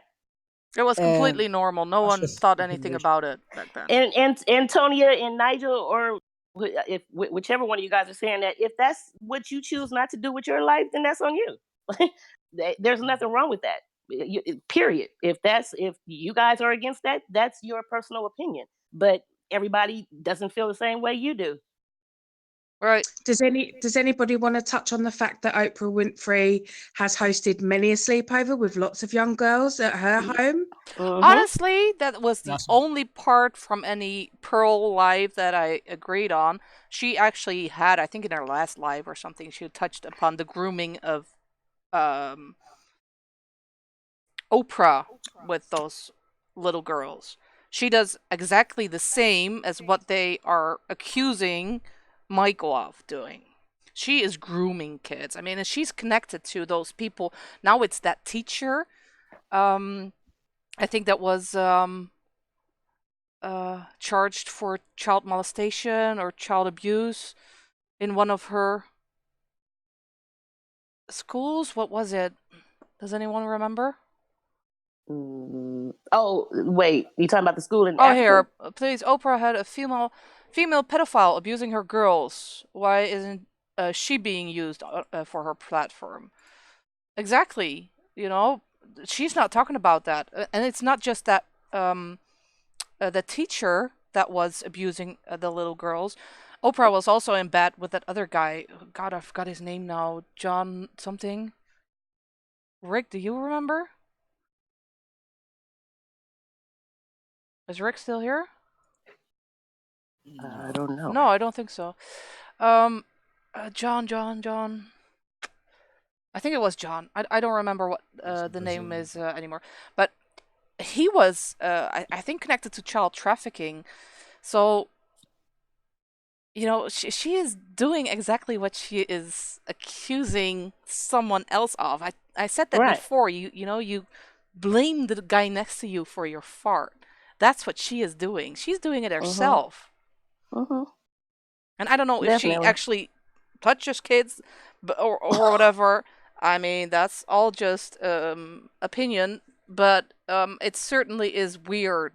And when you look at her pictures with young girls and Harvey Weinstein, you know, you just have to wonder who is the real predator here. Rick thinks he's been disconnected or has gone deaf. He is disconnected because he's not in the chat anymore. John of God, yes, that is the name. Amateur Wait. madman. Wait. Can we talk about Dan Reed trying to prove that the train station was there before 1994? He and is how he's still. See, yeah. Dan Reed is just. I think he smoked a little bit too much when he made this documentary. Yeah, and then he cited Harrison Funk, who is Michael Jackson's photographer, and then Harrison tweeted that the photo session happened in June 1994.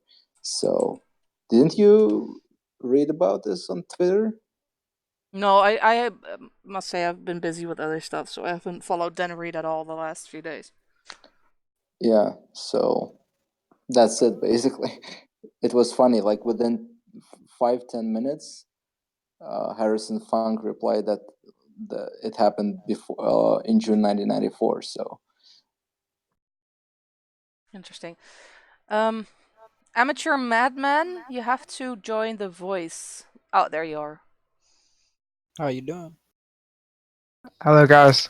Yes, we can hear you. Hello. I have Oh, to turn cool. your volume down a little bit because you're coming in a little bit too loud.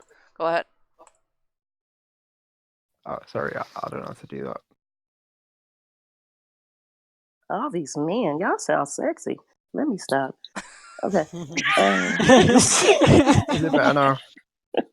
No, you could stay in. I can do that. I can turn your volume down. Oh, okay. All right, no worries. Yeah, it's better now. You wanted to join. Yeah. Yeah, it's just better than typing, so I just thought I'd speak. Speak. I was gonna say, for the Dan Reed thing, I don't get how that blows people's his credibility for people, because every single source this guy's citing, for example, the Bodyguard book, for example, the Harrison Funk thing, it blows back in his face. So, as a journalist, do you not think, wow, maybe I am actually in the wrong? I don't know, man. In the wrong profession, yeah. Yeah, you should know that you're doing your job wrong. Well, you know what I think with Dan Reed? I think he is some kind of that sounds maybe a little bit aluminum hat kind away, but I think he is CIA, honestly, because if you look at his previous work, there was some stuff with him having information that only intelligence agencies should have known. I think he is POS. Piece of shit, yeah. I think so too. But I think he just wants to get poked in the ass, to be honest. I just found something stupid. Well, it's so blatantly untrue. I mean, he must have known exactly, yeah, that the fans would completely wreck his film in the little time that they did. He must have known that. I mean, it wasn't researched at all. Why would he do that?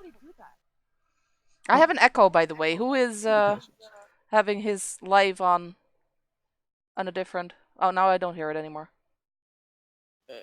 Is it better? I don't know. It might be my mic, because my mic sucks. Can you talk with me real quick? See if you hear any echo.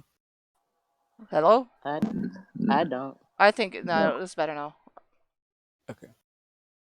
Sorry about that. Can you help Rick get back in, Sousa? He's having trouble. He has to... He should be able to he is in here. He should join the voice. He can't get back in. MJIP... Oh, is it... No, I deleted the max. So he should be able to join back in.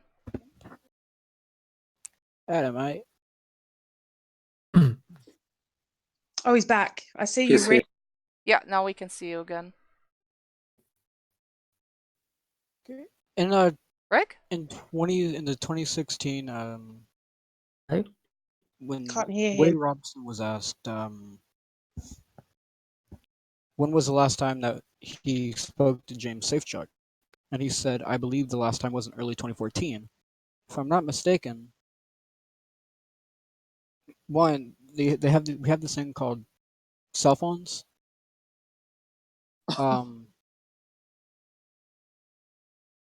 And Dan, I'm actually going to read this from this right here.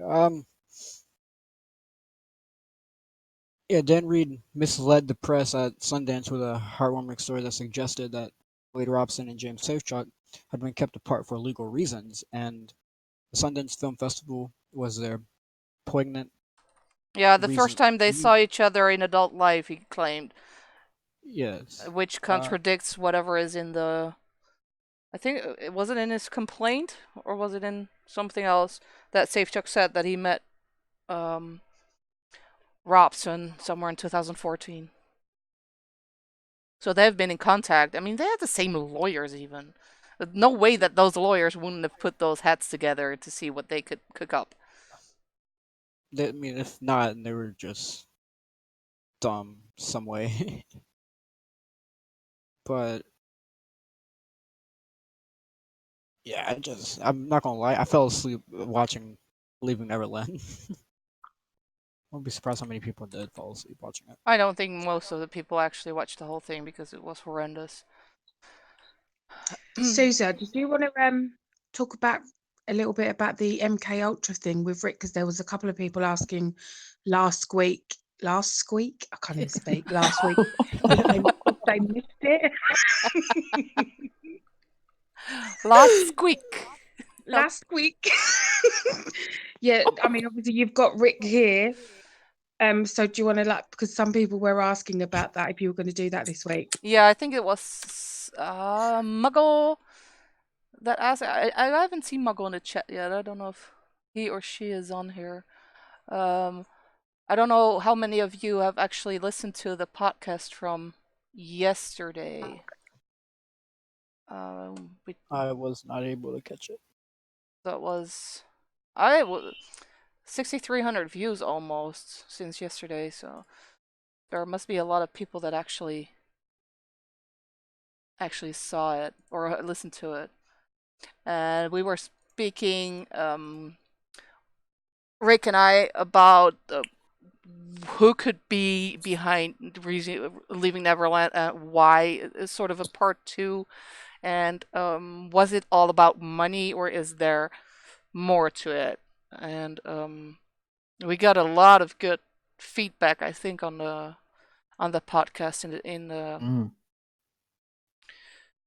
and I was wondering if there were people, because Rick is here too, and I invited Rick because he is very knowledgeable on MK Ultra and mind control and about the way the system works. I mean, I investigated myself, but it's been 10 years since I did, and I haven't really looked into it a lot. After that, there's a certain point where you stop looking into it because you get it, and you stop watching TV. I can tell you that. And I was wondering if there were people who are having any questions about it, or Rick, maybe you have something to add, because we kept it kind of careful yesterday. Yeah. And I was also very, very tired yesterday. Yeah, I mean, it's actually far more logical than people think. It's born from complex post-traumatic stress disorder. So if you as a child, your brain is neuroplasticity in your brain is very malleable up until about age 12. Yep. I mean, it always is anyway, but especially as a child. So what the theory is, I mean, and this has been reported back, MK Ultra is a group of, I think it's about 120 projects. One of the project, and this is documented. This isn't conspiracy theory. This is fact. These things happened, unfortunately, just as much as the as World War II and the Nazis happened. It's fact. Project, I think it's called Project Monarch. Yeah, Project Monarch. That's why you see that Monarch butterfly. Monarch butterfly everywhere. On a lot of album covers and pictures. So if you look at the, especially one of the more prominent ones with the Monarch butterfly was Mariah Carey. Right. So what this pertains to is children are abused to the point where they split their brain is shattered and it compartmentalized. So what it does is it hides horrific things that have happened to them in different parts of their brain. So they do actually have multiple personality disorder. So therefore things are they do have different personalities and they get triggered by certain words, certain colors, certain themes. And this has been going on for a very, very long time, especially in Hollywood and in the music industry. That's really, I mean, you can look into this, and this goes back, it's on the CIA website. This is something that they did do to children, they did do to young kids, and it hasn't stopped. They said it stopped in the 70s. It never stopped. It still goes on today. And that's, to me, is the big reason why you see a lot of these people just flip for no reason. So they'll have one opinion. Right, and most of them are child stars too. I mean, including James and Wade. I mean, James less than Wade maybe, but they've been in the business since an early age.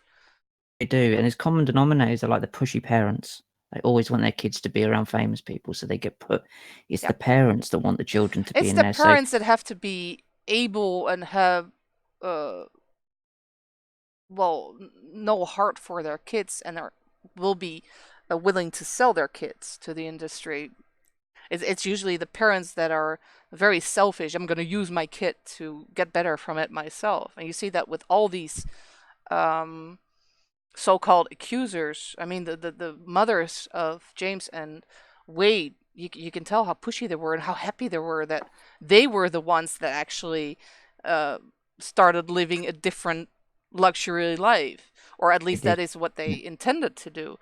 And you saw that with Evan Chandler, he was the one that wanted to sell his movie, and he wanted to get better from it. And the Janet Arvizo was all about the money. I mean, she sued all kinds of companies just for money, sell her kids just for money. Yeah, she used to get young kids. Sorry, yeah, carry on. I'm sorry. I just wanted to add, as far as Janet, can never say their last name. She's Jackson now. Did you know? Oh God, yeah. Her name is now Janet Jackson. Believe it or not. Oh my God! But not only did she sue a lot of companies, she also was convicted of what is it called? Theft. Well, that and welfare. The welfare. Yeah. Oh, welfare fraud. Right. Yep. Yeah, they're all at it, and that's why I think when you look at Safechuck and Robson, of course they're responsible for what they're doing, but they were abused by their parents, that their mum especially, as children. Now this has gone on to not see that and see this unfold. It really does. Once you see that as a picture, you can understand how this goes on and on and on and on, and especially the switch in personalities and switch in opinion. There's compromise going on. There's blackmail going on. To get into the music industry, you have to either turn a cheek to certain things that are going on, and make less be part money. of it. I've been privy to some people that work in this industry. A guy that worked for, I don't know if anyone from the UK remembers a band called E17, but the guy from there, if you just go on Brian Harvey and look up his channel on here, and he's still fighting to get them as a band. And they were a very famous band in the UK at that point. And he is totally just ignored. And a lot of things he says I don't agree with. I've met him personally and we don't actually get on, but I can understand where he comes from. Totally. So this MK Ultra thing, it's not as fantastic as people think it is. It actually just comes down to traumatic abuse. But what's happened is that they've put it in films, they've put it in movies, and then suddenly what that does is goes, oh, you've just seen The Matrix, or you've just seen this film, or you've seen The Manchurian Candidate. You're just seeing what's in the film and just repeating it. But actually, that's a very good way of making us seem like it's far too fantastic than it actually could be real. This can be done. You can tell by all those child stars. I mean, Britney Spears, what's her name? Katy Perry, Lady Gaga. They're all, I would say weird. I mean, they switch personalities almost instantly. Beyonce, the same. I mean, I don't know if that other girl, if someone has Miley seen her. Cyrus. Miley Cyrus. For sure, Miley Cyrus. Yeah. She's the biggest flip flopper. Yeah. Yeah, she goes from slut, complete whore, seriously, to sweet country girl. You know? Yeah, she went from country music to try and get into black music, and then went back again. Like, no, what the hell, man? Juliet, not all child stars are weird. The Hollywood ones. The Hollywood ones are weird. You're not weird at all. I have checked out your channel. You guys should do too. She has an incredible cover of Smile on there. Who is Juliet? Okay. I don't know who she Juliet, is. she's in the chat. She is. I don't know how old you are, Juliet. I love that song, Smile. That's my favorite. That's probably Charlie why Chaplin I don't know who wrote she it. is. But no, not all child stars. It's the ones that are raised in Hollywood that are. They're weird. I mean, the robotic almost. If you look at Britney Spears now, Britney is my age, and when I look at her, there's just something not right there. Oh, she's 13. Lord. Oh, hi, sweetheart. Yeah, that's why I don't know. I'm old. No, check out Juliet's channel, Smile. I really liked it, Juliet. Very, very good. I hope you... your mom is a psychologist. Well, I hope she protects you from all the bad in the industry, because it's not just in Hollywood. I saw you were from Belgium, and I think you have to be careful there too, because there are some really creepy motherfuckers in Belgium. Absolutely, they surround these young children, and that's the main problem here. If that can be seen for what it is, then this can stop. But And it is people have to really, wake really up. to the boiling point now. Right. They do have to accept that Hollywood and the music industry is unfortunately a big grooming tool. And it has been for a very, very long time. It's a propaganda machine, and this isn't conspiracy theory. This is just marketing. This is just, of Rick, course, it's trying to paint a certain world. I don't mean to cut you off. I just want you to get this question. Dieter Ward said, "Can you please give some solid links to look at regarding MK Ultra?"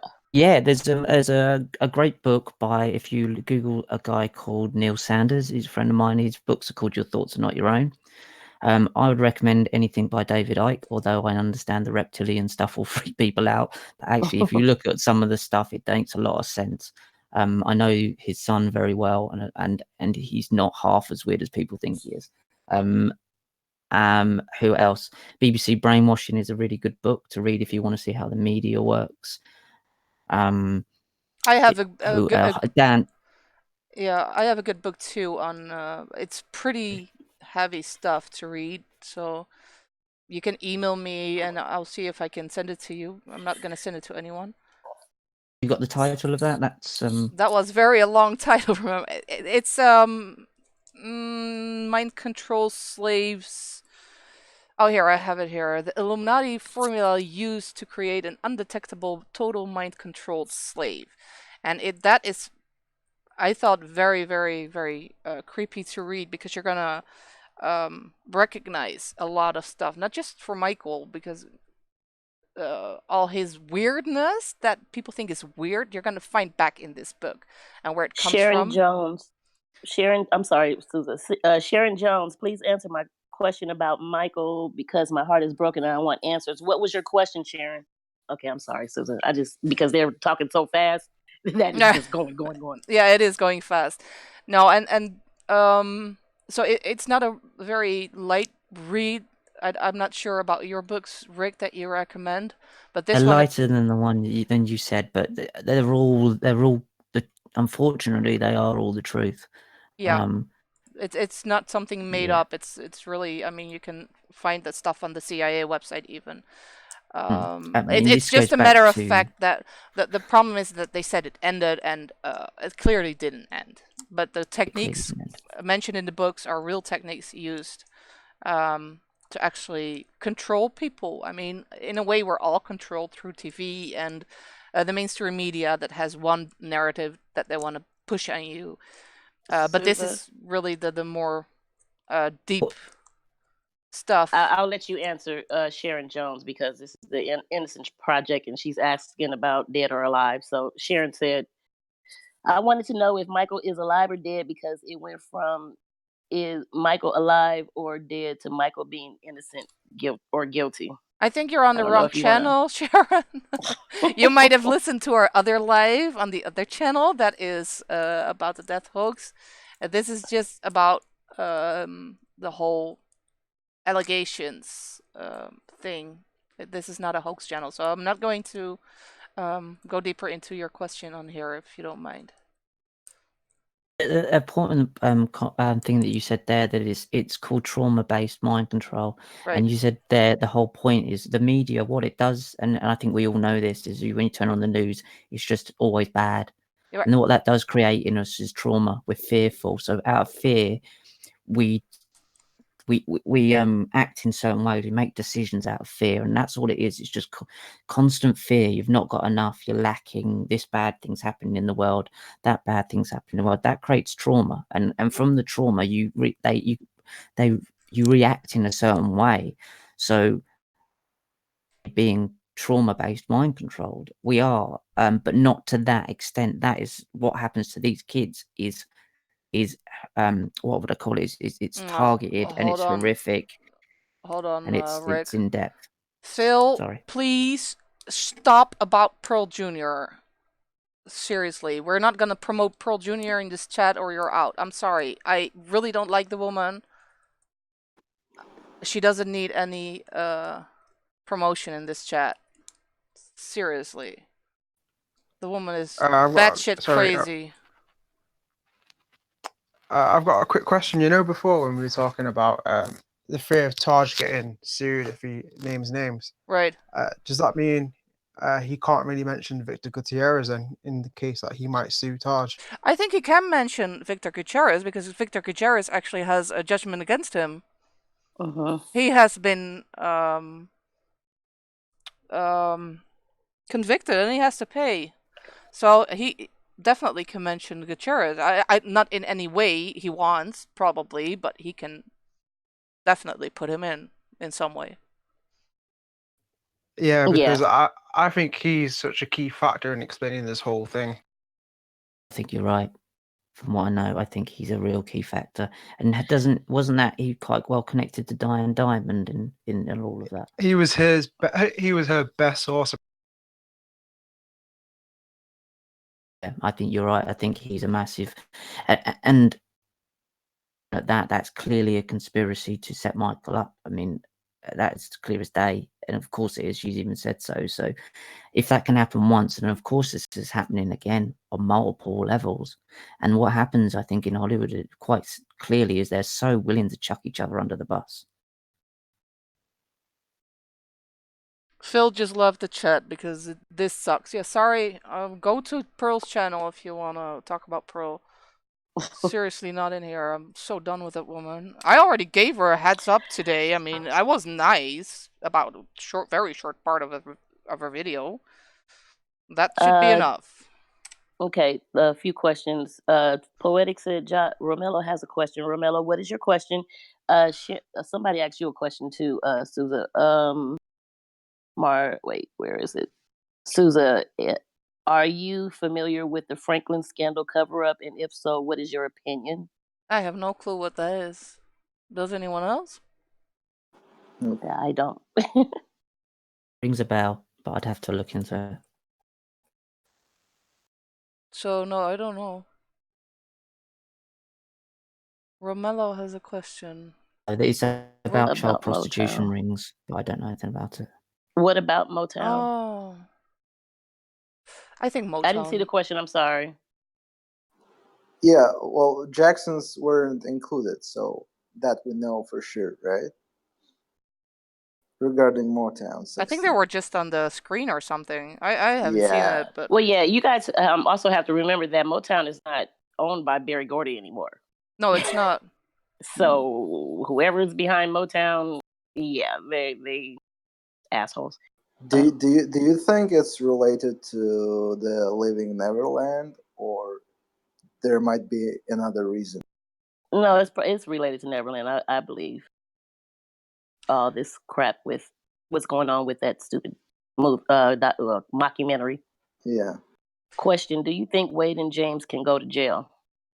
No. Well, Well, I don't. they There is should, but... no. Yeah, they should because we think so, but legally, I don't think that there's a lot of ground to charge them with anything because Wade made sure that the statute of limitations for perjury was already gone. I think that was 7 years, and since there's no law against defamation of character of someone who's dead. I don't know. Maybe there's some loopholes. I'm pretty sure the estate is looking into it because John Branca himself said that they're gonna sue, I think. Yeah, he did. Well, the only thing that I can see as far as Wade is concerned, because James Safechuck, he didn't testify, although he did. I don't know. But anyway, as far as Wade, I don't know. Can you go to jail for lying under perjury? Because that is something that, I mean, if you're saying that you lied in 2005, yeah, that's but what he's saying now, that right? statute of limitations has already passed. That's the problem. So he cannot.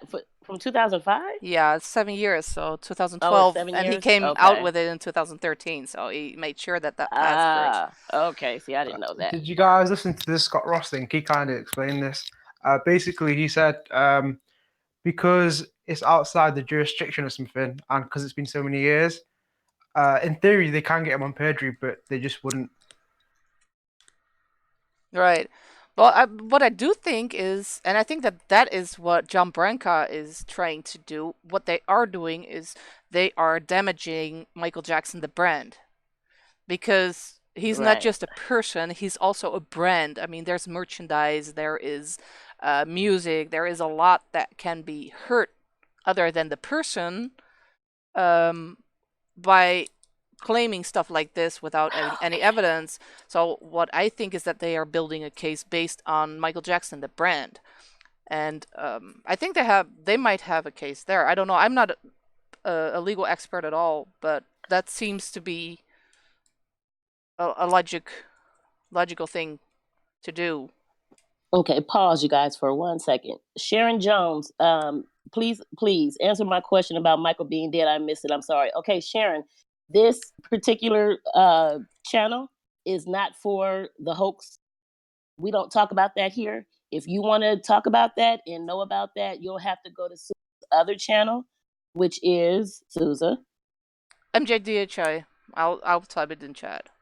Okay, she's gonna link you to that. If you want to talk about that and wondering if he's dead or alive and all of that, we will not answer that in this particular this is not live. the place. Okay, this is not the channel for that, sweetheart. I'm sorry.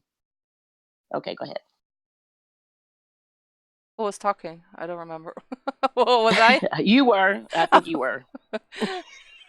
Siamo. I am very pleased to see you running for it. Come on. I'm sorry because she keeps asking, and I see. I mean, she's really like up in arms about it, and I feel for her, even though I'm not a. We're not gonna talk about that. But anyway, I don't want her to think that we're ignoring her. No, I linked to the channel. Please go watch videos there or something. That's for you, Sharon. That's for you. Tush said that we should not take the family silence for inactivity. I believe the family's cooking up something. I believe so too. They have to be. I don't think they are. Again, you never tell your right hand what your left hand is doing. Exactly. There was another question in the comments. Do you have more info regarding the possible lawsuit Michael's kids are said to be considering against Robson and Safechuck? That's what I think that what the kids are meaning is that same thing that John Branca is doing and saying. So I think that they're working with the estate possibly to sue because of damage to a brand or whatever. I don't know how we would call that, but I guess you get the point. So I think that those are the same. I think that's the same as what the estate is planning. Because they work for the children. I mean, they are his estate. I mean, they benefit from his estate. Do we know anything about the Brett Barnes stuff as well? His lawsuit. I haven't heard anything from that. Sharon, I already did send the link. Please scroll up.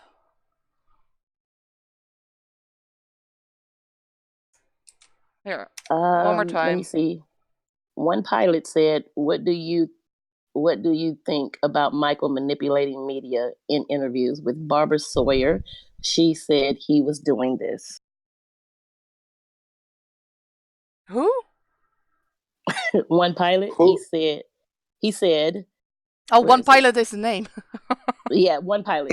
Yeah, that he said. What do you think about Michael manipulating media in interviews with Barbara Sawyer? She said he was doing this.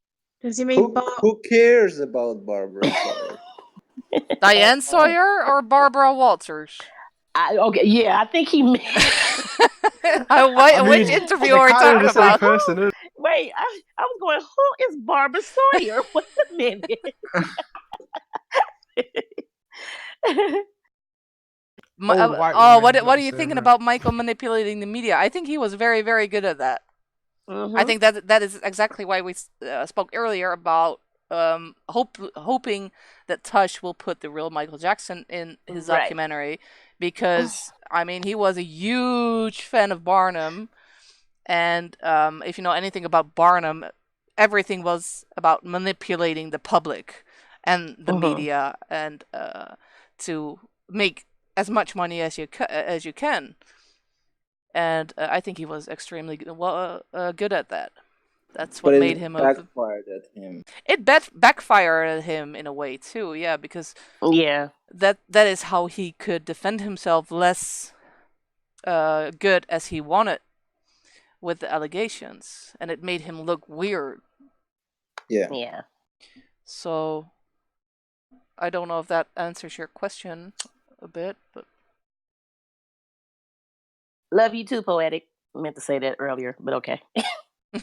It is Mrs. This is from Charlene M. Jackson. Is Mrs. Michael Joe Jackson? Michael Jackson did manipulate. Huh? Wait. Michael did manipulate the media. Oh, okay. She was just responding. Okay. yeah, you thought that her name was part of the Yes. question. I'm like, huh? Okay. Someone said you need to save a copy of the US release of Leaving Neverland. Soon it will be edited to nothing. It has to be kept. I got the whole thing. And I got it in a safe place too, so that's not going anywhere. Pentazoid 111 says, "Do you think Wade manipulated James into false allegations? Not sure if my question was answered."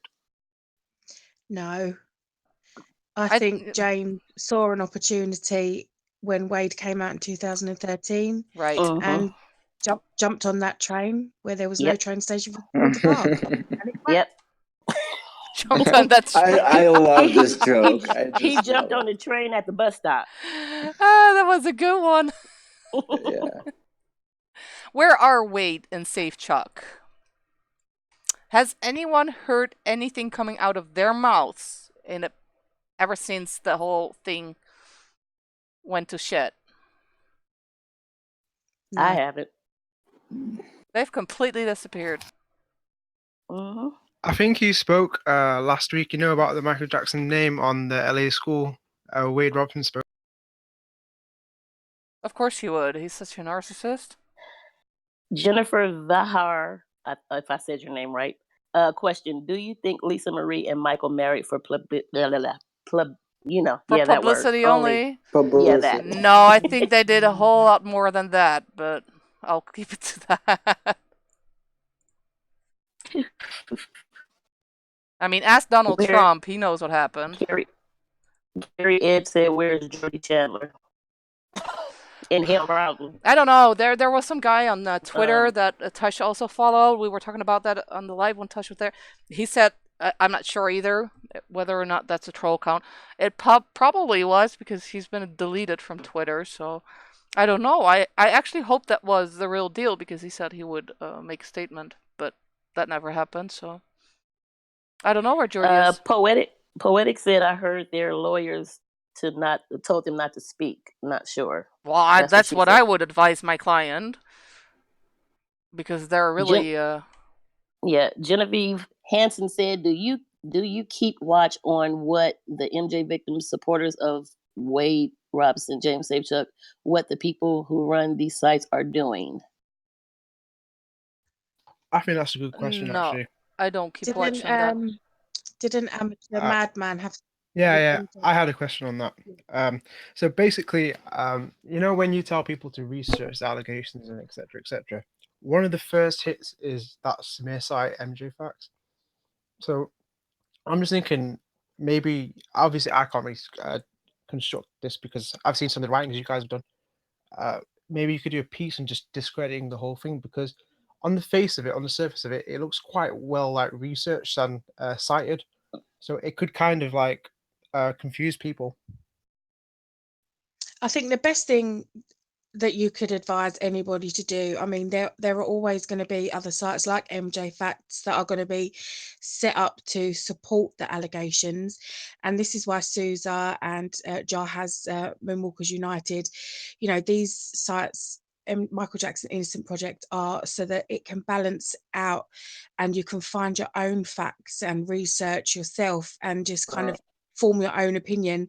I mean, if we keep spending our time trying to go against these hater sites like MJ Facts, then we're just kind of drawing more attention to them. I think Susan's channel here has done an amazing job of sharing facts, picking things, each case, each allegation, each accuser bit by bit, and giving, it's quite difficult to listen to some of these videos, but she does an amazing job, and I think she has other contributors as well that take part in the scripts and the research. So I think what is best to do is just just keep looking. Don't just go with the first thing that comes up. Just keep searching. With you can always come here, and Susan lets anybody come and drop in and ask their questions. So rather than keep going over and try and do a whole video just to disprove what MJ Facts kind of are hating on, it's not really Susan's job or anyone's job. There are so many good sites, even Kerry with her MJ Advocates thing. She's got a lot of information that she shares. Moonwalkers Unite is a great place to go to, and obviously this page, what everyone's listening to now, the Michael Jackson Innocent Project. There are lots of good things out there, so just keep looking. I don't think it's good that anybody should waste their time on trying to debunk the haters out there. Yeah. Weeby said, what's your thoughts about Michael almost buying Marvel right before the 2003 allegations? Coincidence? Was that right before the 2003 allegations? I don't know. I thought it was later. I thought it was in 2008 that he wanted to buy it. I thought it was not long before he died that he was due to, wasn't it? Right. Wait, I thought it was before the Tobey Maguire movies, and that was like late 90s. Yeah, so I couldn't give you a well-researched answer on that. Sorry, no, I'd have to look into it. One pilot asks, what do you think about Dan Reed and him doing another part 2 of Leaving Neverland? I can't wait. Please, Dan, because I know you're listening, you egghead. Please make one. I cannot wait to debunk your part 2 because it's going to be epic. So I can't wait. Let him do it. At this point, part 2 just consists of an advert trailer of nothing. And a drone shot. I mean, he worked on this for 2 years, so if he wants to pump out another one quick, this one took 2 years and it's full of holes. So right. Keep it coming, Dan. Keep it coming. Juliet said on the Rolex thing. Oh, I'm sorry. The what? The Rolex ring, thing. the Rolex ring. Oh, was that a Rolex ring? Yeah, I think Kerry was. Yeah, we're still working on that. I think. Yeah, I haven't seen an answer on that yet. Juliet said at the Michael Jackson Innocent Project, Mom and I love you. But we do hope young talented people still have the guts to come out and do whatever they're good at, still using their brains. Just letting you know that she said that. Yeah, and I think what's very important, Juliet, for you to do is to stay close to your family and listen to them. If your mother is not an evil pusher like one of those Robson or Safe Chuck moms, then stay close to your mom and don't let anyone get in between that, because that's the first thing they do. They isolate you from everything you know and love, because that is when they can get to you. So stay close to your family and keep using your brain. I think that people should always do that, but especially kids starting in the business. Romello Malone says, do you guys remember in the Martin Bashir documentary that Martin was the one who invited the children in Neverland Ranch, and it was his idea to have Gavin hold Michael's hand in the interview? Yes. Yes, I knew that. They repeated it, didn't they? They talked about it afterwards.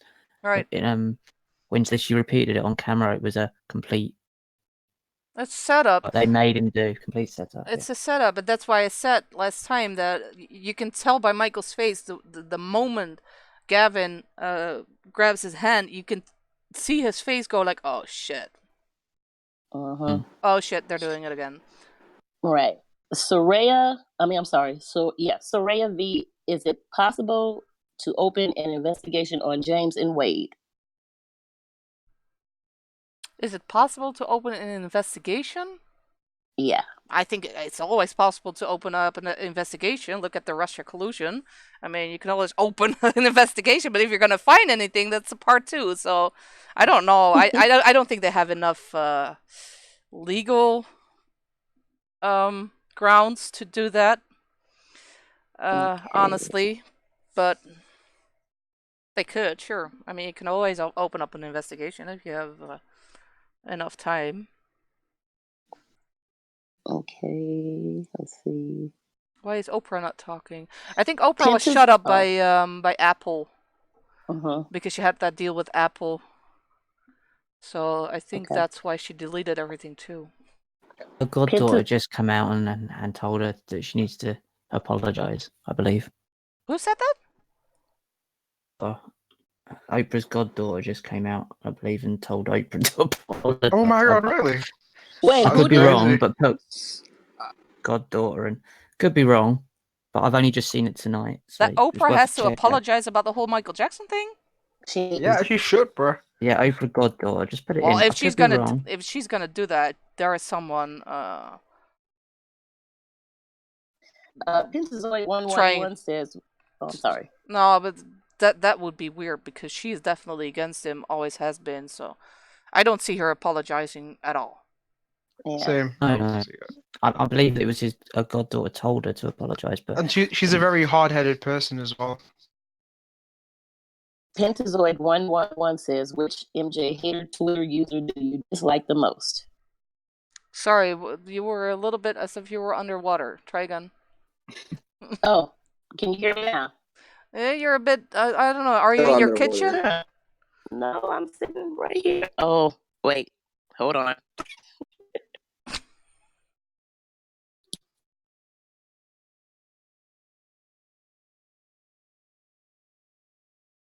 Do I still sound like that? Yeah, a little bit. Try again. I think it's my reception. It just went down. Oh, that's probably it. What was the question? Which MJ hater Twitter user do you dislike the most? I dislike them all because it doesn't matter. I think most of them are run by the same people or group of people. Or by Dan Reed. Yeah, well, some of them are really old, so I think they were set up way in the beginning just to. They're probably paid trolls or something. So I dislike them all. They're all trying to push a narrative that's clearly proven to be untrue. So. Okay, Photo One asks, did you think Evan Chandler's suicide would prevent the MJ's death? I know he had cancer, but don't you think it is a little unusual that he committed suicide 4 months after MJ's death? I'd be surprised if it was a suicide, if I'm honest. I don't think it was a suicide either. Didn't he come off like a couple of days after This Is It came out? Maybe my connection is bad. Yeah, my connection is bad, I see. That is weird. Because you're all sounding like you're in let me log back on, hold on.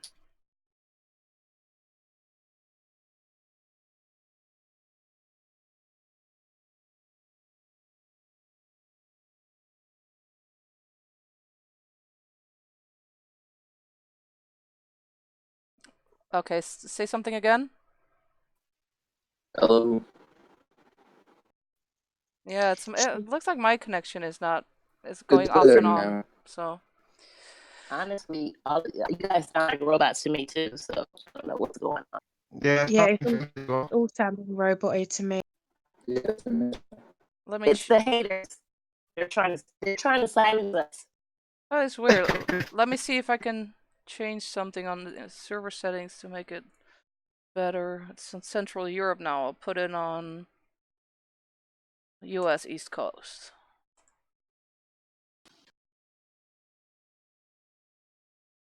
Okay, say something again. Hello. See, that's much better. I changed the server. Okay. That is so loud. What is loud?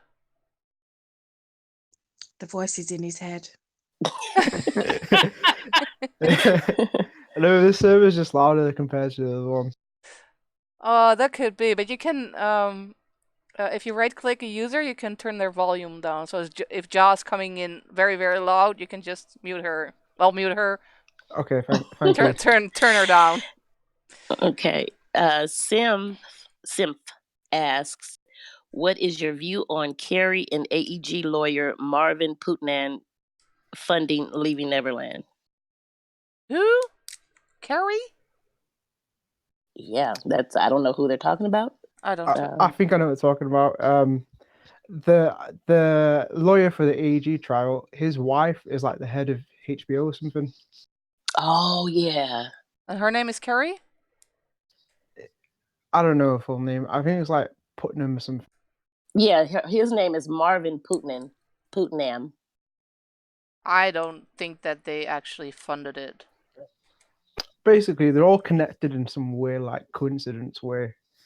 If you believe in coincidences, anyway. But Yeah, but I don't think that they funded it. I think once the estate go ahead with their legal thing, we'll find out, won't we, eventually, who were the ones who were behind. I think so yeah. too. In Discovery, they will find out, I bet, who was actually behind it. So Okay. The Hobbit 57 Gregory asks, do you think it's possible that June Chandler can be brought to trial now that there is so much more information pointing to her being a part of an attempt to extort money from Michael Jackson? I don't know. I would assume that there's a statute of limitations there too. So I don't know what kind of evidence is out there that would prove that And maybe the beyond. fact that, yeah, and the fact that Michael Jackson's deceased as well. So I don't know. Okay. Carrie going down. Putnam is connected to. Oh, right, yeah, that is the.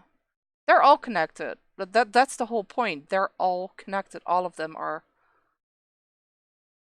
Yeah, and that's the real big story. I think is they're all connected. Even the guy that the co-founder of Sundance in early February, Yeah, he was that outed was the craziest one. Yeah. as well. He was outed as a child abuser. Oh, And then Yeah, but and already he's in 1993. That's so interesting about it. I mean, he was now charged, but he was already accused of it in 1993, right around Michael's. He was, and then it was in early February, just before this documentary came out, that he said, "Yeah, actually, I did do it," and not that flippantly, obviously. And then he's the co-founder of Sundance. Yeah, and no one knows it Now, because whether the it's not film big comes out, news. Okay. I mean, Uh-huh. that's big. That's big. And I can't understand why that isn't seen as linking to the Harvey Weinstein documentary being completely buried in court about the 3rd of March. No one speaks about it. No. And that was the biggest thing for me, was the timing of it all. It's just completely, quite clearly, it was just a distraction. yeah, I think it was Susan that said the June 25th thing as well. That is just an amazing coincidence. Mm. Hello? Okay. Miss Draco asked, or no, she said, I find it interesting that Michael could have been Willy Wonka. The 2000 version of the movie's story was clearly looked like it was based on or made for Michael. Yeah, and Johnny Depp did it, right? Yeah. It was. Yeah. He Not actually, many people know that he was supposed to be Edward Scissorhands too. And Yeah. if you go to Wikipedia, it says that Michael begged for the role, which is absolutely ridiculous. I mean, Tim Burton actually wanted him for the role, but that wasn't possible in some kind of ways. He was supposed to be Edward Scissorhands too, and I think he would have done great. And Michael doesn't he Jackson have the props recorded. as well? Not together. What? Rake first. Sorry, Michael Jackson recorded a whole album of original music for Willy Wonka, and he shelved it, scrapped it because they wouldn't let him play the part. That's what I read. I read that ages ago somewhere. Right, right. There was other people involved that didn't let him. Tim Burton would have liked it. Back in not for the Willy Wonka. I don't think he did Willy Wonka, did he? Tim Burton, but he did Edward Oh yeah, he Scissorhands. did. Tim Burton did Willy Wonka too. Yeah, I think so. Yeah. Yeah, Tim Burton Yeah. really liked to have Michael play that. Well, it was Spielberg was stopping Michael Jackson's music career. Yes. Film career at every corner. Yep. I mean, it was so clear. He even I mean, them two didn't get on at all. Because he knew he would have been more successful than Spielberg. Oh, where did that stem from? Was that from the "They Don't Care About Us" lyrics? Spielberg problem. Yeah. And that goes back to he was supposed to be part of Dreamstone, and they cut him out. DreamWorks, yeah. DreamWorks. I think it was his idea. Dreamstone, isn't it? His idea. Dreamstone. I don't know what it is now, but I think it was Michael's idea, and I think they stole it from him. Yeah, they did. They cut him straight out of the whole. I mean, if you look at the logo for Dream, I believe it is Dreamstone with Dave Geffen. And Dave Geffen was Michael Jackson's, I think, attorney or solicitor or something for years and years. They cut him out of the deal, and they've even nicked the logo, Michael Jackson's logo for Neverland. Right, I mean, exactly. it's One that blatant. pilot, they don't care about us. Says kick me, kike me, and Michael has said it's the Jews or the Jews are after me or whatever.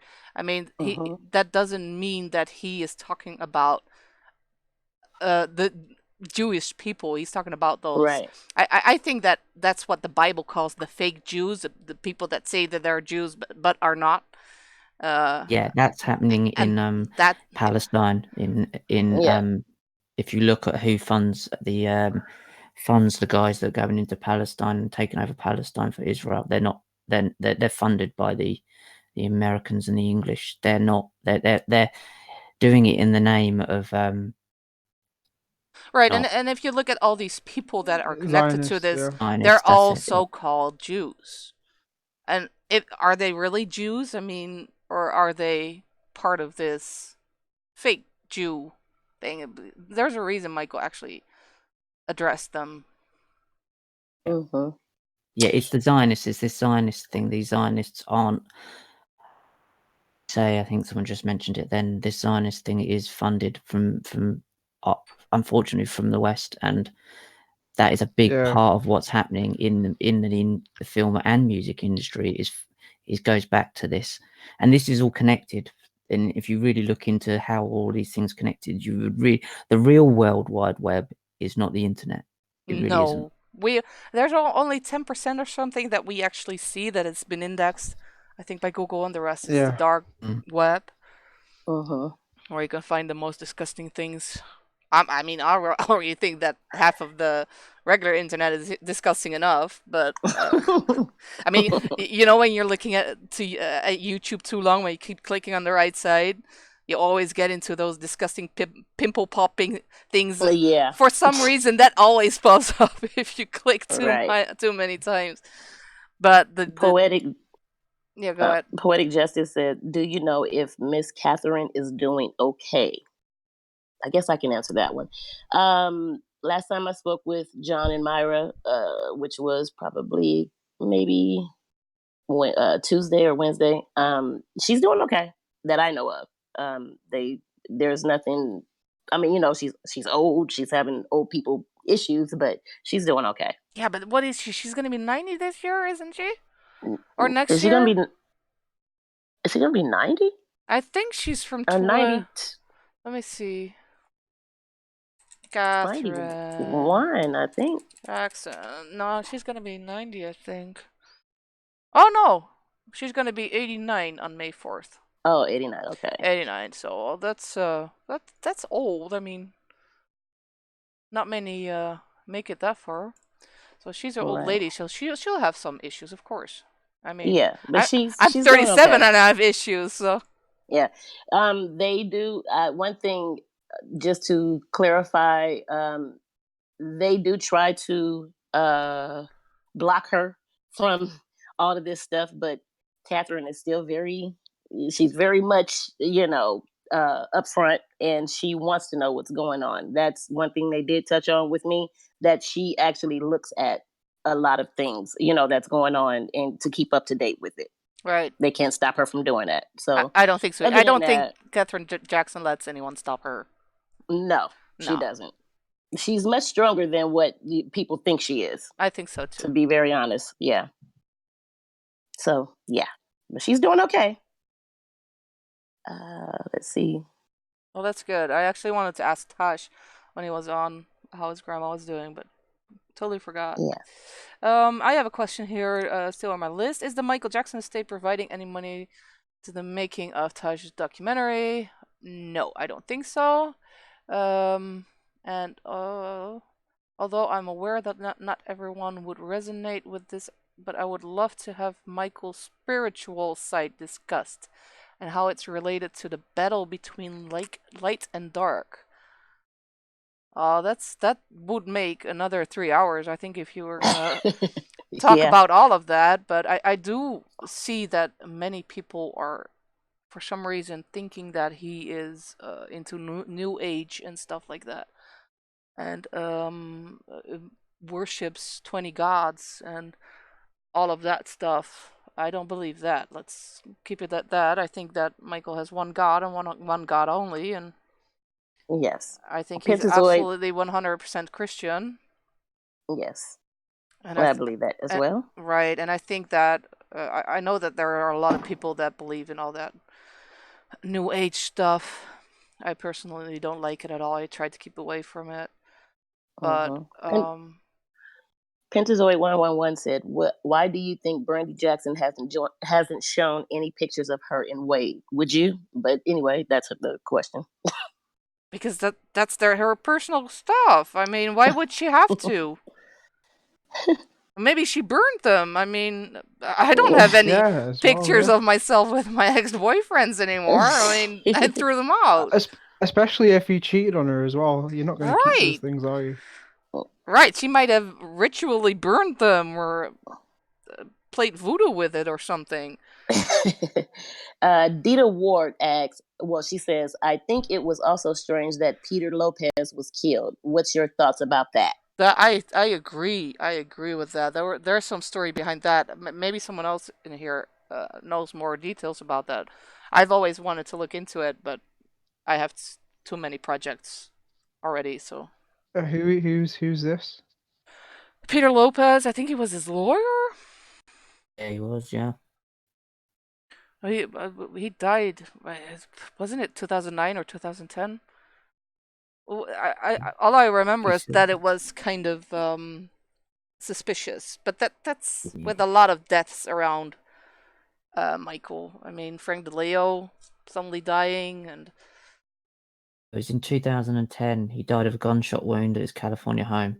Oh, he right. worked with Jennifer Lopez.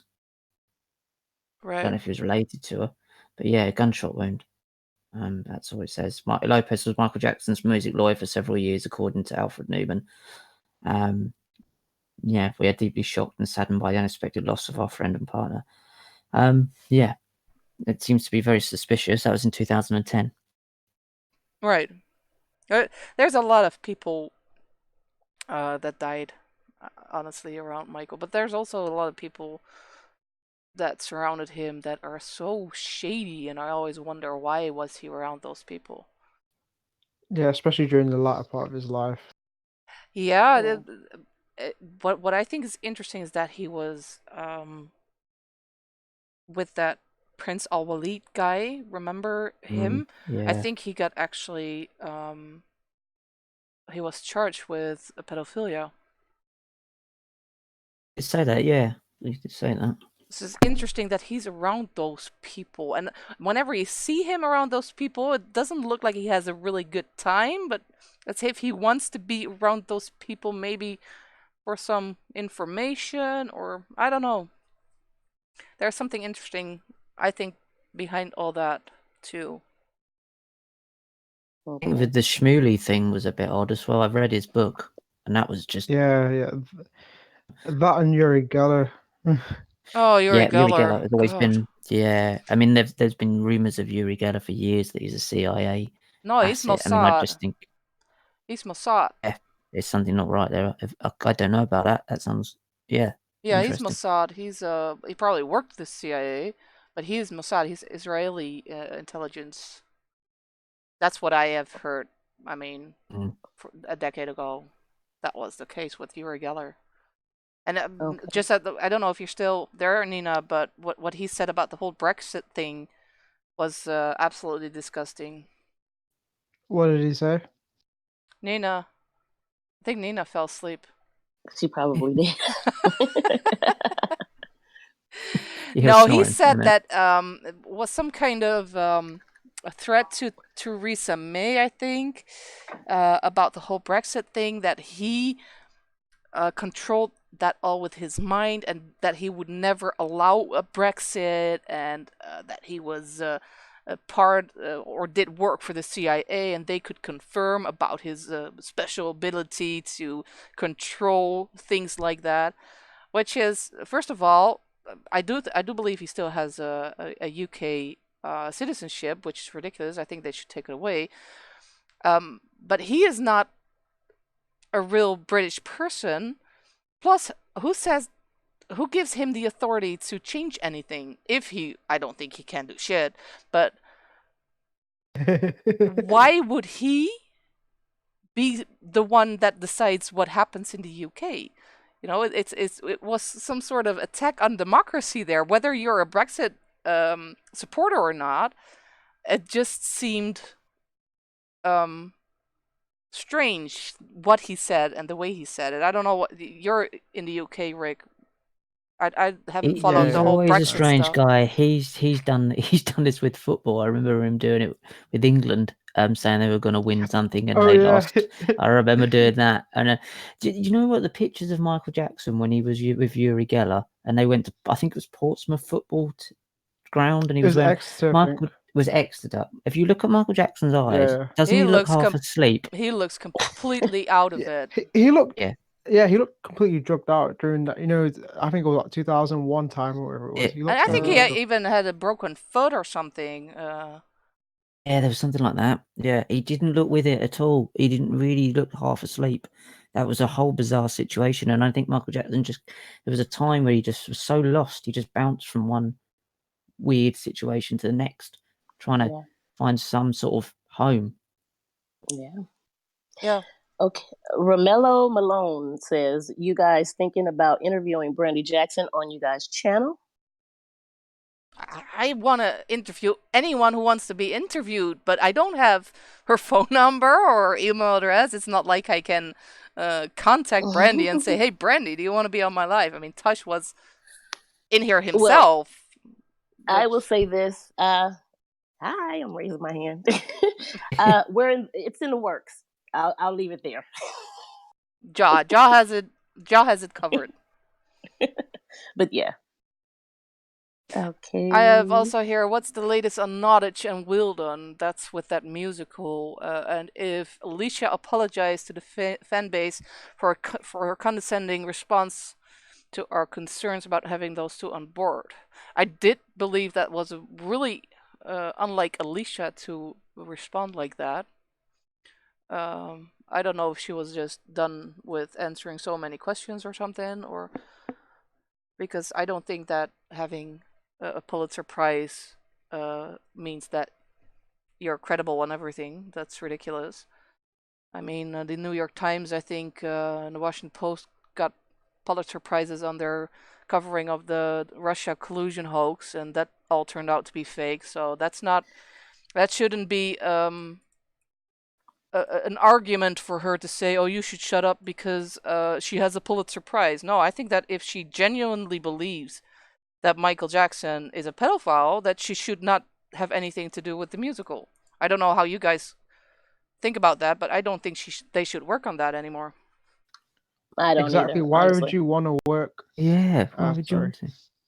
Why would exactly? Unless it pays very well. I mean, anything for money, but I don't see why they would keep those two working on that musical, because as far as I understood, the estate controls this, so fire them and get two other people who believe in his innocence, or at least are objective. Like, let's see that they don't have an opinion at all. That's fine too. Right, exactly. Sean, thank you for your contribution to the channel. And he also said Dan interview, in Dan's interview, he was asked what kind of documentaries he likes, and his answer blew me away. He said it has to turn him on and he has to like it. That was very revealing. That is Sean. Considering he did a documentary about a paedophile hunter, just a few years ago, called Stanton Friel, I believe. This paedophile hunter, Stinton Hunter, who wasn't. Yeah, that's it, isn't it? Stinton, accused an innocent man who killed himself. Now this guy has been done for arson, been done for a few other not very nice crimes. This guy is a vigilante nutcase. He did a film on him. So if that's the sort of thing that turns Dan Reed on, then I think you probably need to go and he needs to maybe watch what he says, because it's not the brightest thing to say. Right. I'm surprised no one's ever like called him out. You know those comments about 7-year-olds. I don't even want to repeat it, but you know what I'm trying to say. I don't know the comments he made about the documentary. He was talking about Wade enjoyed it as a 7-year-old, which I can't believe no one called him out on that. Guys are clearly a narcissist, and maybe Oh. even well over the narcissist line. To me, he's not a filmmaker. That's not filmmaking. That's making a really long newsreel. That's propaganda. That's not film. No. That's just an edited piece of propaganda that goes on for 4 hours. Who makes a fucking 4-hour film anyway? Right. You've only got a couple of jobs. So sorry my language, but he's not a filmmaker, and he never has been. Right. And he's just a hand that gives them propaganda. He's a propaganda puppet, yeah. That's why I think he's really CIA, because of that knowledge that he had about that. I think it was Indian intelligence agencies. I think he had their information. He shouldn't have had it. So that means he's not just a documentary maker. He either has certain ties to people inside of the intelligence agency, MI6 or something, or CIA, or he is in it himself. I mean, we all know that CIA at least has people working in all kinds of jobs. So, I mean, the guy at the McDonald's could be CIA. You don't know. Yeah, they do. They do pick up, and you'd be really, really surprised. I'm reading a book by a guy called Ed. What's his name? He used to be an ITM reporter, and when he came out of university, they tried to get him into the Secret Services, and he has nothing to do with it. He was just a TV reporter. Right. They pick up people all over the place, and you'd be really surprised. People pretend to do jobs, and if you find someone who's doing a job and you think, why the bloody hell are you doing that job? It doesn't need to be there. There's a reason. There's a job behind the job.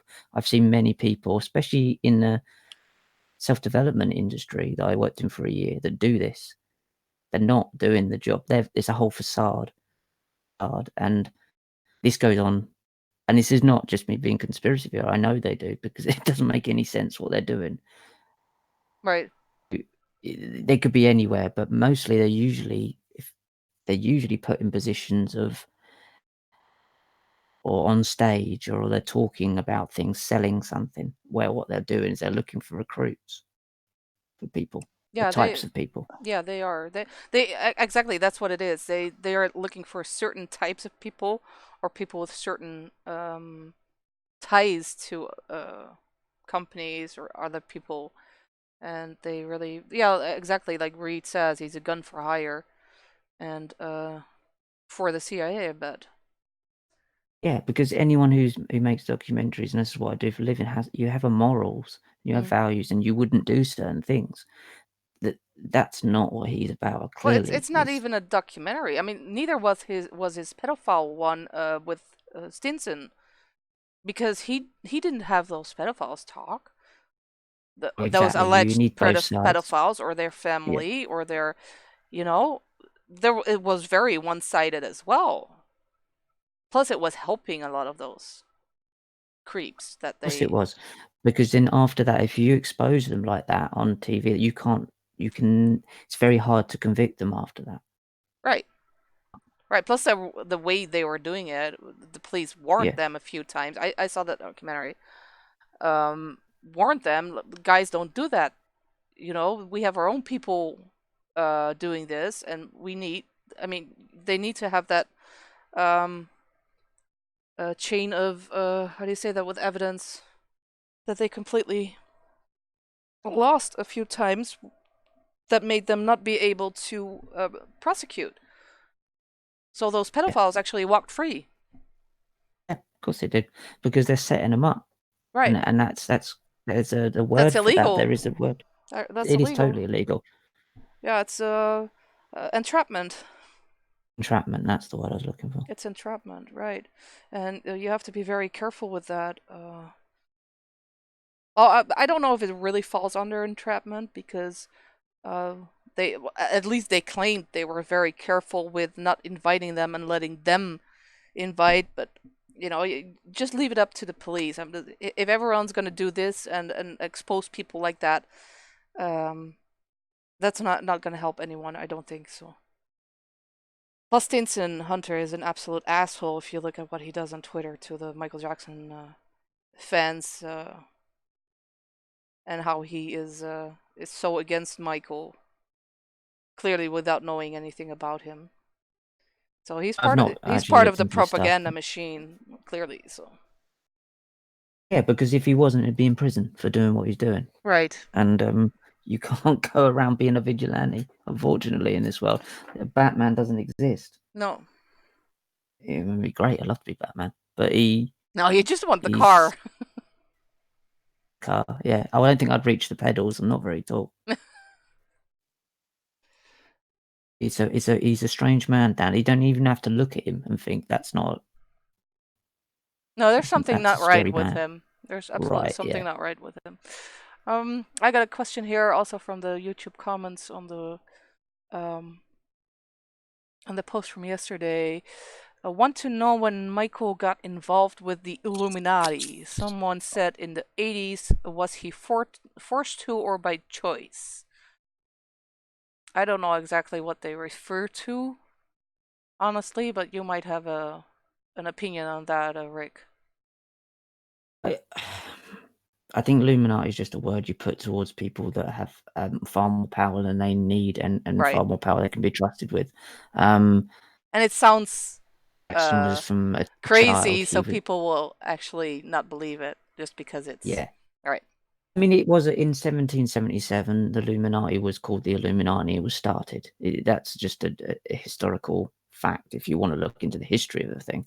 Now you call them the Bilderberg Group, or you'd call them Council on Foreign Relations. These are all different types of people that control what goes on in the world. Michael Jackson, to me, was someone who was put in the music industry and abused us from a child all the way through to his adulthood. Right. Was part of anything. I think he was being abused by these people from day one. His music, he was surrounded by these people. And there was a point, I think, in the early 80s, just before Off the Wall, when he was surrounded by people to an adult star surrounded by different types of these predatory people. And then his star shifted into after Motown 25. That was all orchestrated. I think he was being abused by these people for a long time. Right, and probably also part of some of those clubs, definitely when he was still, as we call, on message, which made him much more of a threat the moment he woke up and say, hey, no more, and I'm not going to play this evil game of yours. And because he had seen a lot and knows a lot of people in the industry that are evil and are harming those children, I think that's why they went after him so hard. Yeah, I mean, in the end, he owned half of Sony. That's not just Sony Records. That's Sony. Yeah, that's massive. That's why he was far too powerful in the end. I think he owned way more than that. I think that whole Michael Jackson is in debt thing, I think that was a big smokescreen. I don't believe for a second he was in that much debt. I think he owned so much stuff that we don't even know about. I think we only know a tiny amount of any of this story, to be honest. I really do. I think this story is far wider, far more universal than we actually think it is. Right. What happened there? I think someone's going to sleep. It's getting late, isn't it? What's the time? Oh, Amateur Madman. Yeah, he's going to sleep. I think we should wrap it up too. Yeah. It's been close to 3 hours again. I don't know if there's anyone who has a quick question in the chat.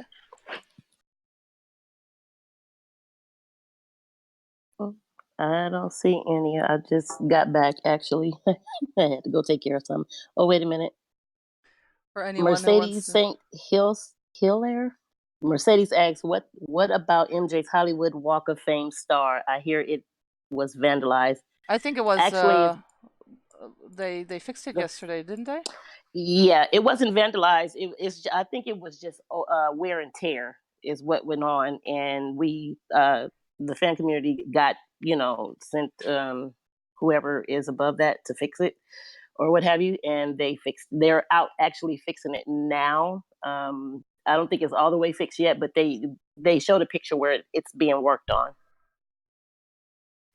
Frodo one, is Quincy Jones involved in the tarnishing of MJ's legacy? I think there's a lot more to Quincy Jones than people think, and I think it's very strange that he deleted Michael's name from his so-called tribute, and as if it was all him. I mean, without Michael, he wouldn't have made shit. So, yeah, I think there's more to Quincy than. I think didn't we talk about that, Rick, yesterday? We did, yeah. There's a lot of connections with Quincy Jones. It's not just when obviously they met on The Wiz, but Quincy Jones, I believe, was the music was behind a lot of mob. How does I put it? Mob type actions is probably not the right word in his younger years. The music industry, what he worked in at that time, was all very gangster related. When he got the Quincy Jones in the he was connected to Purple. He produced for Steven Spielberg. Mm-hmm. That was with Oprah, so that made Oprah a star. I believe they found Oprah, and she's just as much a puppet as anyone else. He was connected to. Yeah, but she is. She I don't started mean out innocent. as a puppet. I mean she's under their control, like Quincy Jones, the Spielbergs, the Dave Geffens. I don't think she's at their level. I don't think. No, I think that she is higher up level because we're talking about a woman who is a multi-billionaire. I mean, she has so much money and power that I don't think that she is still under. I mean, she's not a puppet anymore. She's a puppet master. She's a puppet master. She got higher up in this whole pyramid scheme now. And she started out as a puppet, but she was one of the black people that wanted to play that game, where Michael didn't want to, Oprah did want to, and she's being rewarded with this huge status of being the puppet master. So I don't see. I agree with that. What I'm saying Oprah as a victim. That, no, I'm not saying she's a victim at all. I didn't mean that at all. What I mean is that but for her to be rewarded, there has to be people above her to reward her. And I think the people but there always are. They're always known these names. We probably never heard of some of these people. Yeah, we know the names. It's the Rothschilds, the Kennedys. Well, up until a certain point, because there was a Kennedy that said, "Hey, I'm not going to do this."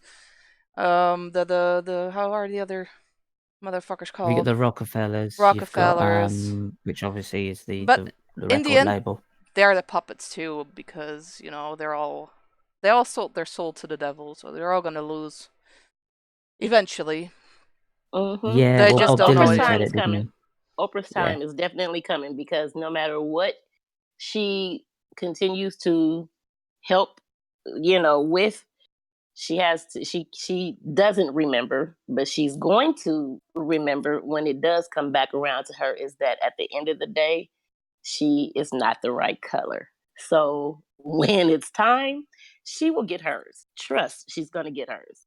All of them will. Everything under that certain level, all of them will be dropped.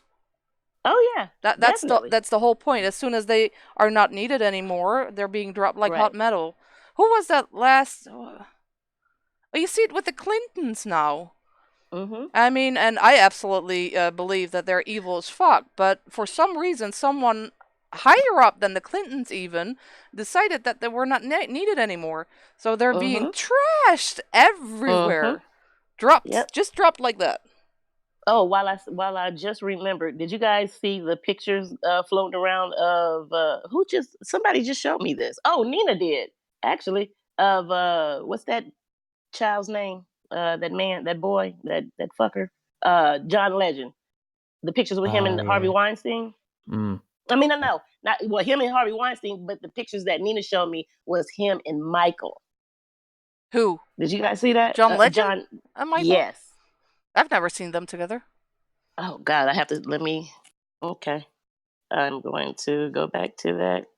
Yeah, they were picked. There's like 4 or 5 pictures of him Yeah, there is. Yeah, and yeah. Michael. He's Yeah, even in I a documentary can't sitting in front of the stand off the the wall guy. thing. He's awful. And what sort of person calls yourself legend? I mean, fuck. Right. I mean, that sounds a bit like John Lennon. I'll go with that. That is true. John Lennon was killed too. Yeah, agrees. and then I'm gonna tag you in it because she had tagged me in it. I don't want to save these pictures to my phone. Okay, I tagged you in it. They were on mjjsource.eu.